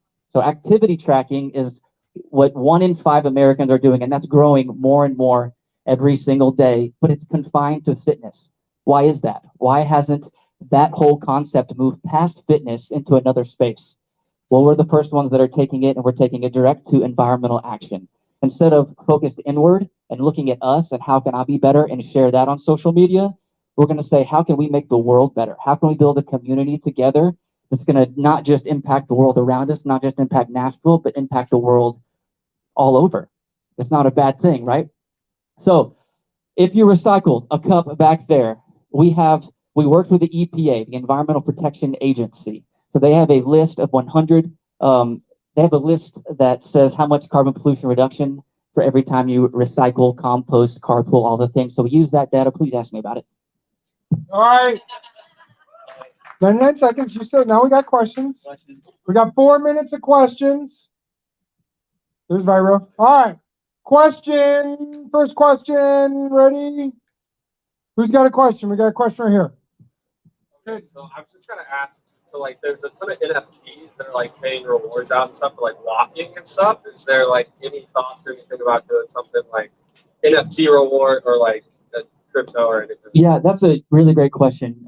If you had asked me 3 days ago before everything that happened in the NFT Web3 space, I might have a different answer. But also, we're about out here, we're out the real world. Like, look at the green spaces, look at Nashville, look at the trash you can pick up, the trash that you didn't drop. You carpooling with your friend here. It halves and reduces your emissions, right? So we can go digital, we can be all cool and probably raise an extra 0 on our next round. But let's help what we have here. Let's help the earth. I know that you mentioned businesses as a target as well as consumer. What are you doing like on the business front? Absolutely. So on the business front, great question. I love this. So ESG investment, right? You know all about that. It's all the big craze right now. So investors are not just investing in what's going to make them the most money. They're looking at the triple bottom line, which is planet, people, and profit. So you wrap that all up in one, and that's the companies they are investing into. The way they measure that is by going in and giving an ESG score to these companies. Well, if your company is reducing, let's say, 1,200 pounds of carbon pollution through Viro, that's going to look really attractive to your business. So if you have a business, I'd love to help you out. How do you make money? Oh, money. That's what we're all about, right? Well, obviously, number one is a freemium model. So you unlock badges, rewards, share to social if you pay 99 cents a month, right? Also, we go to our B2B plan, which is going to take off probably in January, February.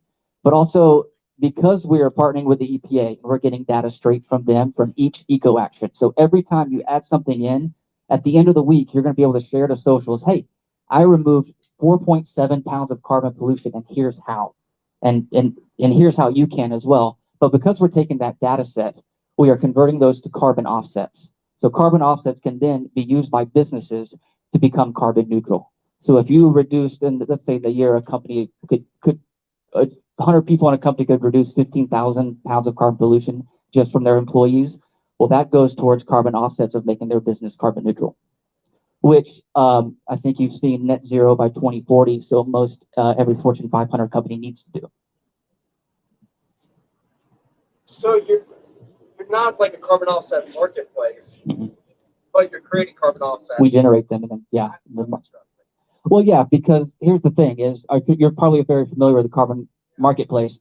It's a load of crap. It's a scam. It's you buy that plot of land of trees right there, and because you don't cut it down, you generate carbon offsets. So we want to make real change. We're combating that directly, and it'll be a fun ride.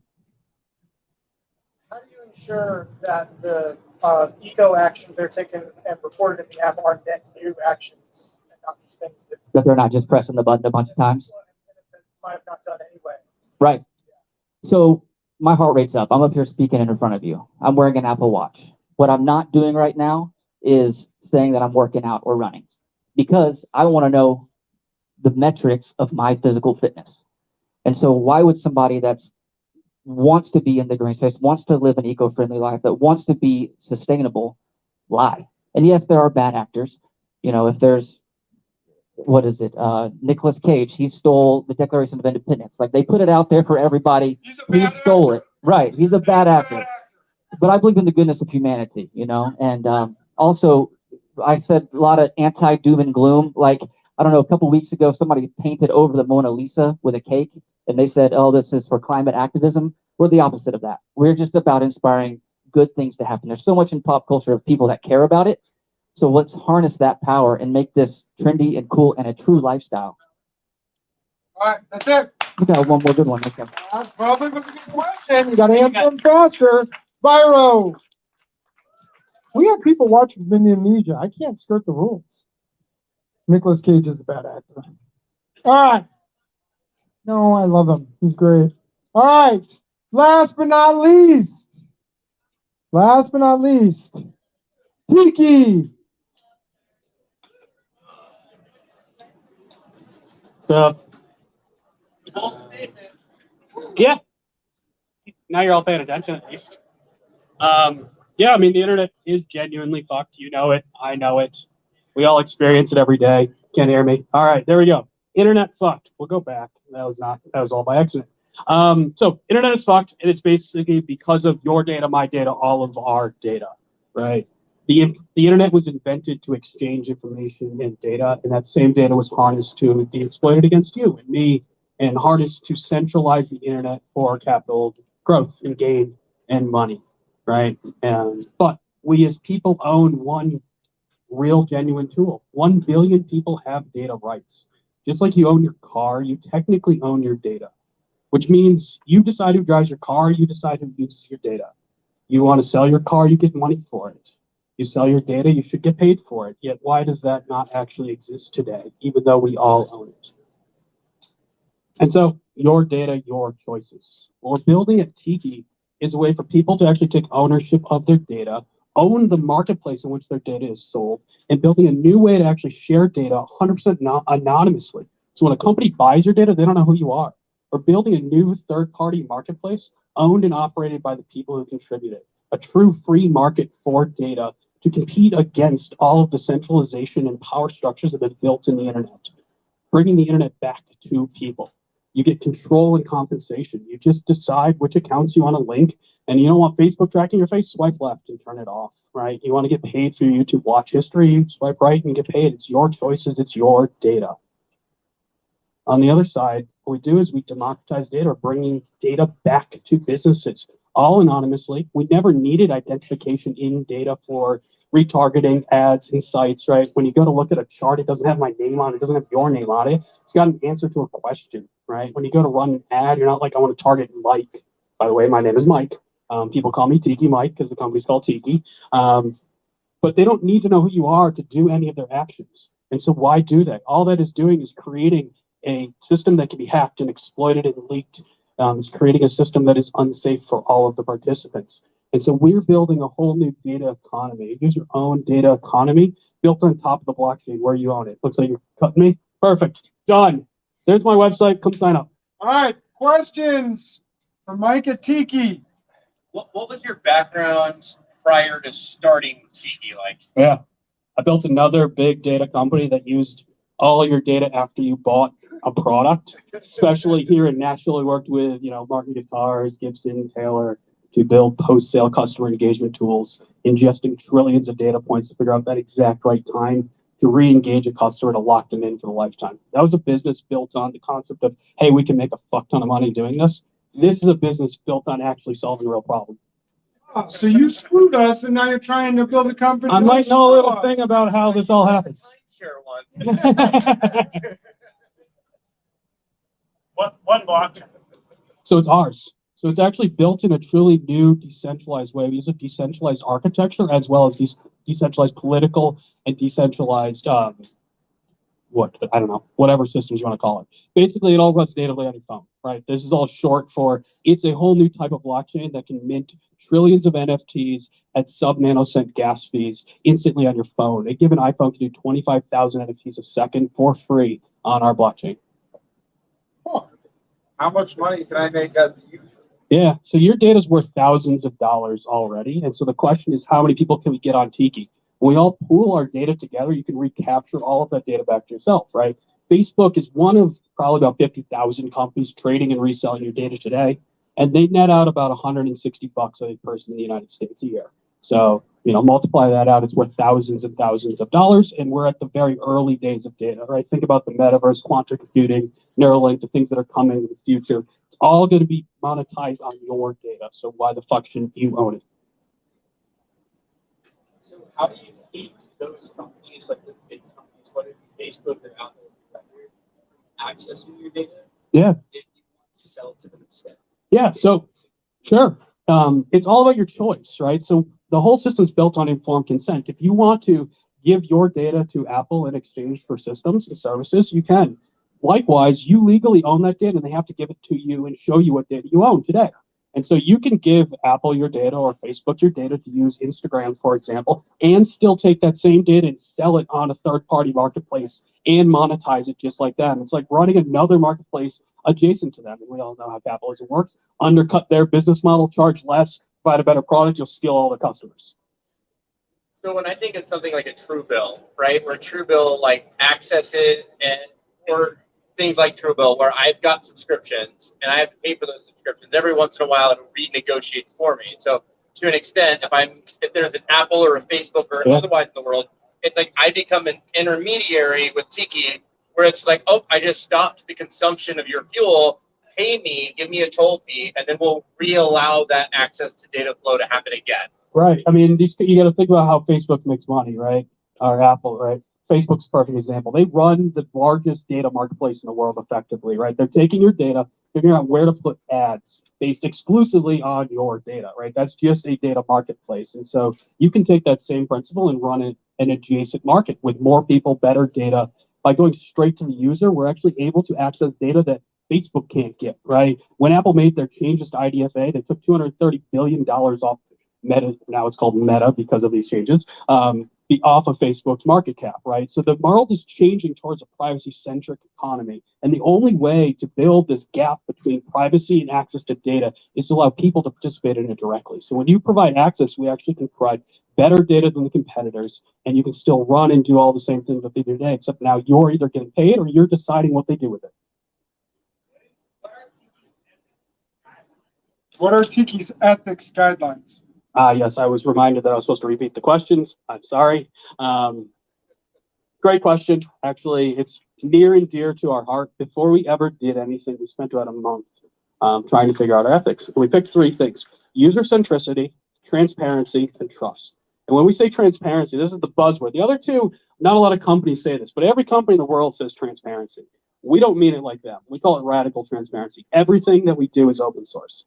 You can go and see every single line of code we ever committed, our roadmap, our project plans, our financials, all the people involved in the company. Everything about us is open and on the internet. That's led to a whole clusterfuck of things on the other side of that. But in general, everything about us is open and transparent because it's ultimately for the people, right? It's ultimately for the users. Oh, we're out of time. All right. Well, there you go. That was Mike from Tiki. Sign up for our wait list. Sign up for his wait list. So I will say, for those of you who have questions and things are popping in your head, I'm glad. I want you to go up to Mike and go, Mike, how does it work? Mike, how do I sign up for the wait list? How do I do this? How do I do that? Okay? All right. Hey, everyone, stop talking. We got the good stuff. This is the part that you came for. You get to be the shark. So again, the winner gets double everything. Founders Live podcast interview, $10,000 in AWS credits, and so on.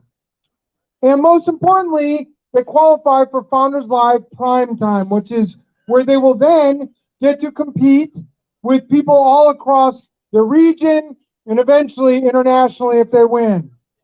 All right, you guys ready to vote? Do you know who you like the most? No, you can't vote for me. All right. Ha, ha, ha. All right, so I need everyone, get a QR code, get out your camera. I don't believe this works on the Razor. So, but if you have a phone from the last 20 years, I need you guys to use the QR code. We got them out on the tables. Micah's still here. Micah, you want to sing a song? Oh, wow, look at you. He's on it. All right, we're going to get a little music for 10 minutes. 10 minutes. I need you guys to go in and vote. 10 minutes, but we will have Luis, Micah and all right, we are going to jump in here. What do you thought? What did you think about these pitches? What did you think about these pitches, man? Story? I love the pitches. I'm gonna bring his mic down a little bit here. I got it. Yeah. All right. Or should we just take them off altogether? Social media. We will. Let's just go ahead and do that. And man, this is just awesome. Everyone watching here, scan that QR code, get your vote in. Who did you like? We're already starting to see these votes come in. It's looking like a tight race. But Luis, your initial thoughts on those pitches? This is great. Look at this, man. Yeah, and it's interesting because we see a lot of pitches from Seattle where Story Fruition does coaching. Different areas of the country have different coaching. Minneapolis has what's the guys in Minneapolis that we're talking with? Brevity. Brevity. There you Kelvin go. With yeah, so like every regions have different styles or different coaches. These guys, had a real casual approach, but really spoke from the heart and just kind of like told their stories and did their thing. And I think that resonates with their own crowd. It resonates with me too. I'm still trying to figure out which pitch I like best, but what are your initial thoughts? Maybe we don't want to influence the crowd, but whatever. Yeah. Hey, I would say what resonated with me was, honestly, I think, well, first of all, no bake. Let's go with no baked first. No baked cookie dough. Come on. I mean, it's what I love of what they're doing is they're literally, it's taking what has happened for so long as just like this. We know when cookies are created, when they bake, mom or family or whoever, you bake cookies, you want to grab the cookie dough. They're actually bringing that in more of it's actually the snack. It's made, we're bringing this to the market as the snack. So given their revenue levels and projected growth, I love the concept, the pitch, and obviously they're running, right? So that was my initial. But then I would say the other one that really resonated with me that I think is really needed is use fuse, in the sense of, man, when you look at the contractor, the side hustle type of industry, obviously you're very familiar and love the creative economy. There is not a lot of tools for them to run the business in the right way, and they're hacking stuff together left and right. So any tools that can come in to make independent solo entrepreneurs more legitimized, obviously from paper, just the data, paperwork, taxes, accounting, efficiency.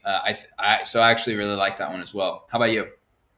Yeah, good points on both of those. So I'll go in reverse order on that. We just heard you say that you even in Indonesia, everywhere, founders are always trying to find a way to make money. Well, here with an app like this, you're actually doing the work.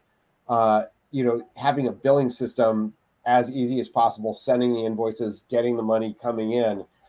It's really important. So solving that need should appeal to a lot of people. The no bake. I think what's interesting about that pitch is, he tells a story and it's really compelling to hear, what they're doing, where they're going, and that they're such a legit business. But at the same time, you get a sense of the authenticity of the founder pitching this, for whoever it is, right? Like these guys speak from the heart. They impart such knowledge of their business that you get this like real sense of like, yeah, this guy really is doing a lot of work. He knows his customer, he knows his markets, he knows his things. Like the weight is there. And I think that really helps influence the effectiveness of a pitch as much as literally like the details of the data or like, their sales numbers and things like that. Like just knowing that the guy's solid, you can really get a sense when they really are. Yeah, you do. We've seen pitches years and years and years. I don't know if it's thousands of pitches now. And what you're saying is you can see and hear and sense that confidence of we're here, we're running, being able to be on stage and say, he even said, hey, our revenue dropped last year. And he was simply confident saying it, right? Like, hey, here's what we did. We turned some things off. We've adjusted and now we're moving forward. But just the confidence of, $1.5 million, almost $2 million of revenue. And then what he projects. So that was, I think you could sense that confidence there, which was clear. And, because they are forward and moving and growing. Yeah. Yeah. And let's look at somebody else who was confident. The last guy, right? For the, I got a little fan cam. I love it. The last presenter, the Tiki, right? So like, he's just, the part of that brand of Tiki is just he said they have a thing called radical transparency. I think that founder is kind of like a radical approach to, there's radically transparent marketing as well, right? The way they talk, the way they share information, the whole thing says the internet starts out with saying the internet is fucked. I mean, they're just kind of like, look, here's what it is. Let's all be open about it. And that just translates directly to, to even what the product is, right? This is data, actually they obfuscate the data from the recipients, but the fact is like, it's our data. We should be in control of it. We're going to sell that. This is just how it is. So that's really cool to see a pitch, really convey the ethos of a company in how they even do the pitch. I also thought Viro, they're offering a good product. I didn't quite, sometimes in these things, I've got a lot of things going on the desktop here, but like, I didn't fully hear every bit of that pitch, but I like the idea that they're taking an angle on climate action, and somebody asked a question like, could you just smash the button and get false stats? And the truth is, it's like, look, if you're actually trying to help, you're not here to, this isn't the point, is to bring these things up. Yeah, it's gamified, but like, we're trying to do something. And pretty much he believes that whoever their consumers are have authentic motivations behind using the app. And speaking to those just lends more authenticity to the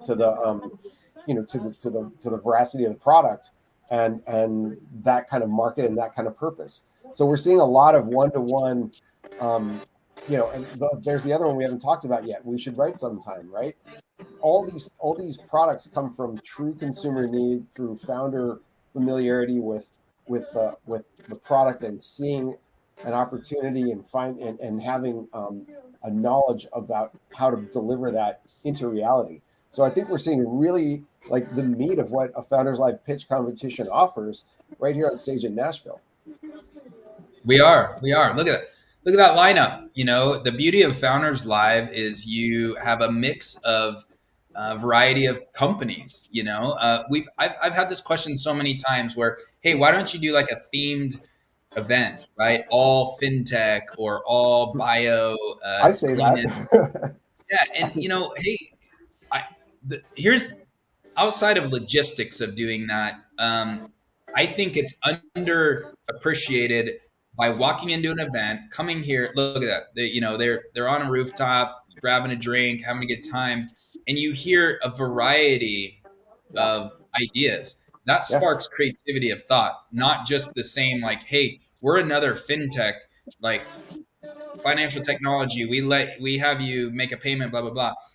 These are 5 different companies in 5 different industries that have 5 different views of the world, and I think it's a beauty that that a Founders Live event can bring together a collection of ideas in it. I don't know. It's a celebration of entrepreneurship versus, and it doesn't mean that we don't or we wouldn't do you know, kind of more specific themed events over time. But look, it's harder to pull that off in your city. Trust me.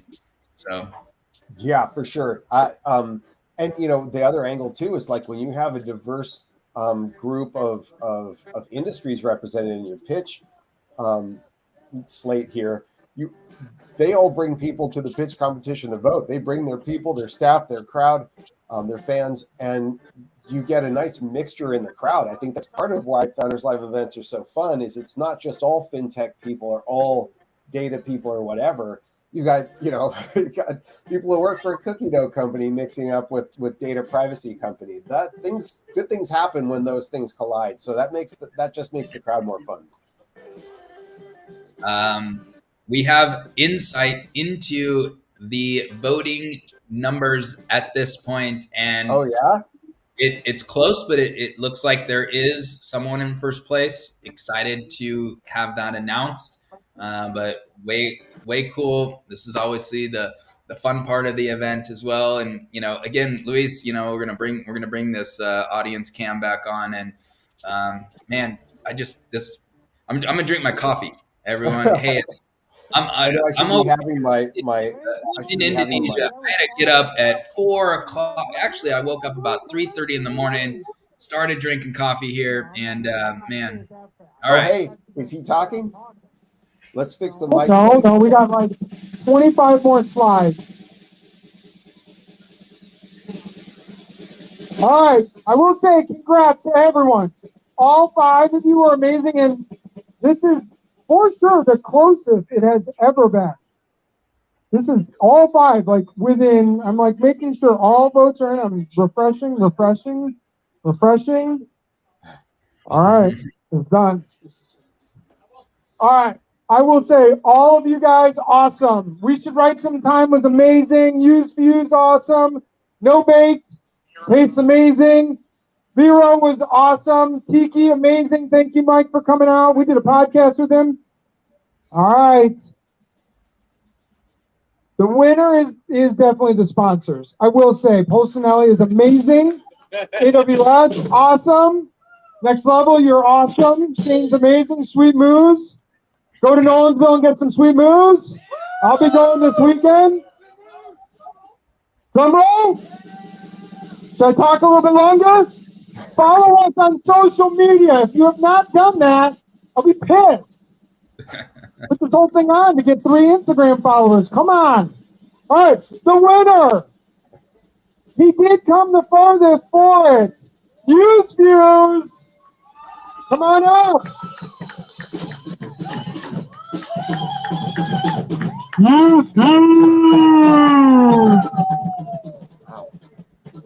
All right.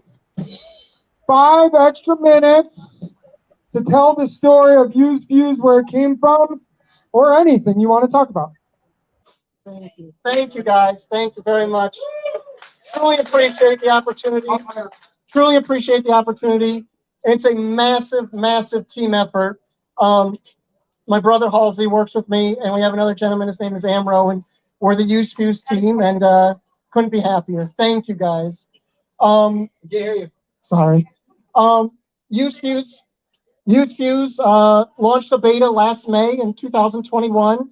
We had 500 downloads within the first couple of months. We did 300 customer interviews, and then went back to the drawing board, made some changes, and re-released in February. And 8 weeks of testing, and then now we've got over 500 people using it, and we're doing about 100 grand is coming through the platform every month. So we're very fortunate. We're very, very fortunate. But that's all I have to say. Halsey, you're the talker. Does anyone else have any questions, comments, thoughts? All right. Congrats. It's awesome. What part of New York do you come from? Upstate New York, the Binghamton area, near Syracuse. Near Syracuse, all the way from New York. Again, I will say one last time before I let our music come back. I want to thank all 5 founders. Seriously. Kevin. Where's Kevin? Thank you so much. I love your platform. I want to talk to you more about your platform. I think it's amazing.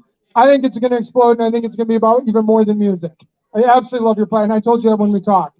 So I appreciate it. No Baked Cookie, where are you? No Baked Cookies.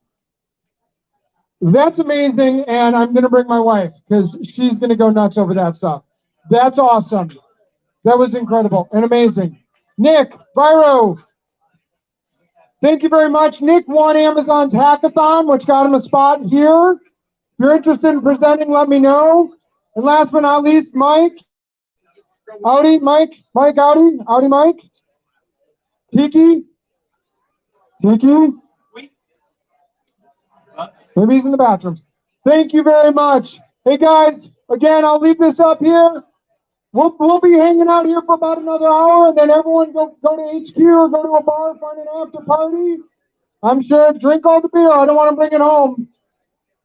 Again, follow us on all social media, please. Thank you.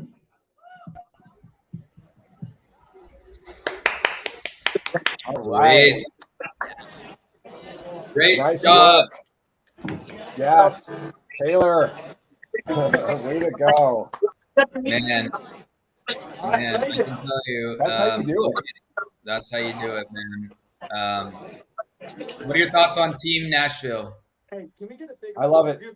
That's putting together. I mean, this is the demo tape, or this is the example, right, that we give to the other city leaders. Do it this way, and you're going to be in great shape. Both for a viewing audience online and for an in-person experience. Clearly, wow, Nashville. Yeah. I mean, this is what they've been doing it now for a year. When we did the first Nashville event, when you were there, it was last June, right? Yeah. So everyone, you're watching. I was able to travel to Nashville. I was able to, actually, I'm going to turn on a different light here as we finish off here. Whoa, need to turn on a light. I traveled to Nashville, was able to spend a couple months there, and really enjoyed it. And so I have a soft spot for Nashville. I wish I was on that rooftop right now, man. But yeah. But hey, I am traveling the world. I'm in Indonesia right now. We're gonna have some other. There will be some center stage events coming out of this corner of the world coming up. And what I'm gonna do. So, Luis, maybe as we're gonna load up the center stage page real quick. But that's just what I was gonna say. What's next for center stage? What's next. Walk us through what's next. Okay, so we have planned. Bring up that screen, because sometimes that NFL has a flex schedule. Depending on what's happening on a Sunday towards the end of the season, they might go from one city to the other. Sometimes we have multiple Founders Live events on the same day, we might have to switch one planned Founders Live event from one city to another, depending on readiness or, just a number of factors. So for Center Stage, this week we had planned, or next coming up, we had planned to do Boston. We are going directly to Seattle 2 weeks from now. Seattle is all set for a great Founders Live event. They're going to be at the Collective live in person. 2 weeks after that, we're going to take July 4th, by the way, off that week off. And then we're going to hit you back up in Palembang, Indonesia with Nick in person on stage. And then we're going to resume a weekly cadence throughout the rest of the summer and on into the fall as we hit primetime season and our bracket tournament leading up to our global finals with Live Fest at the end of November to close out the year. So Nick, you're gonna be are you gonna pop in for the Seattle Center Stage? You're gonna be all good for that? I will be on camera. I will be joining live Founders Live Center Stage on June 30th, coming out of Seattle. That will be probably, I think that's going to be about 2 a.m. start time for me. So there we go, burning it. But it's fun.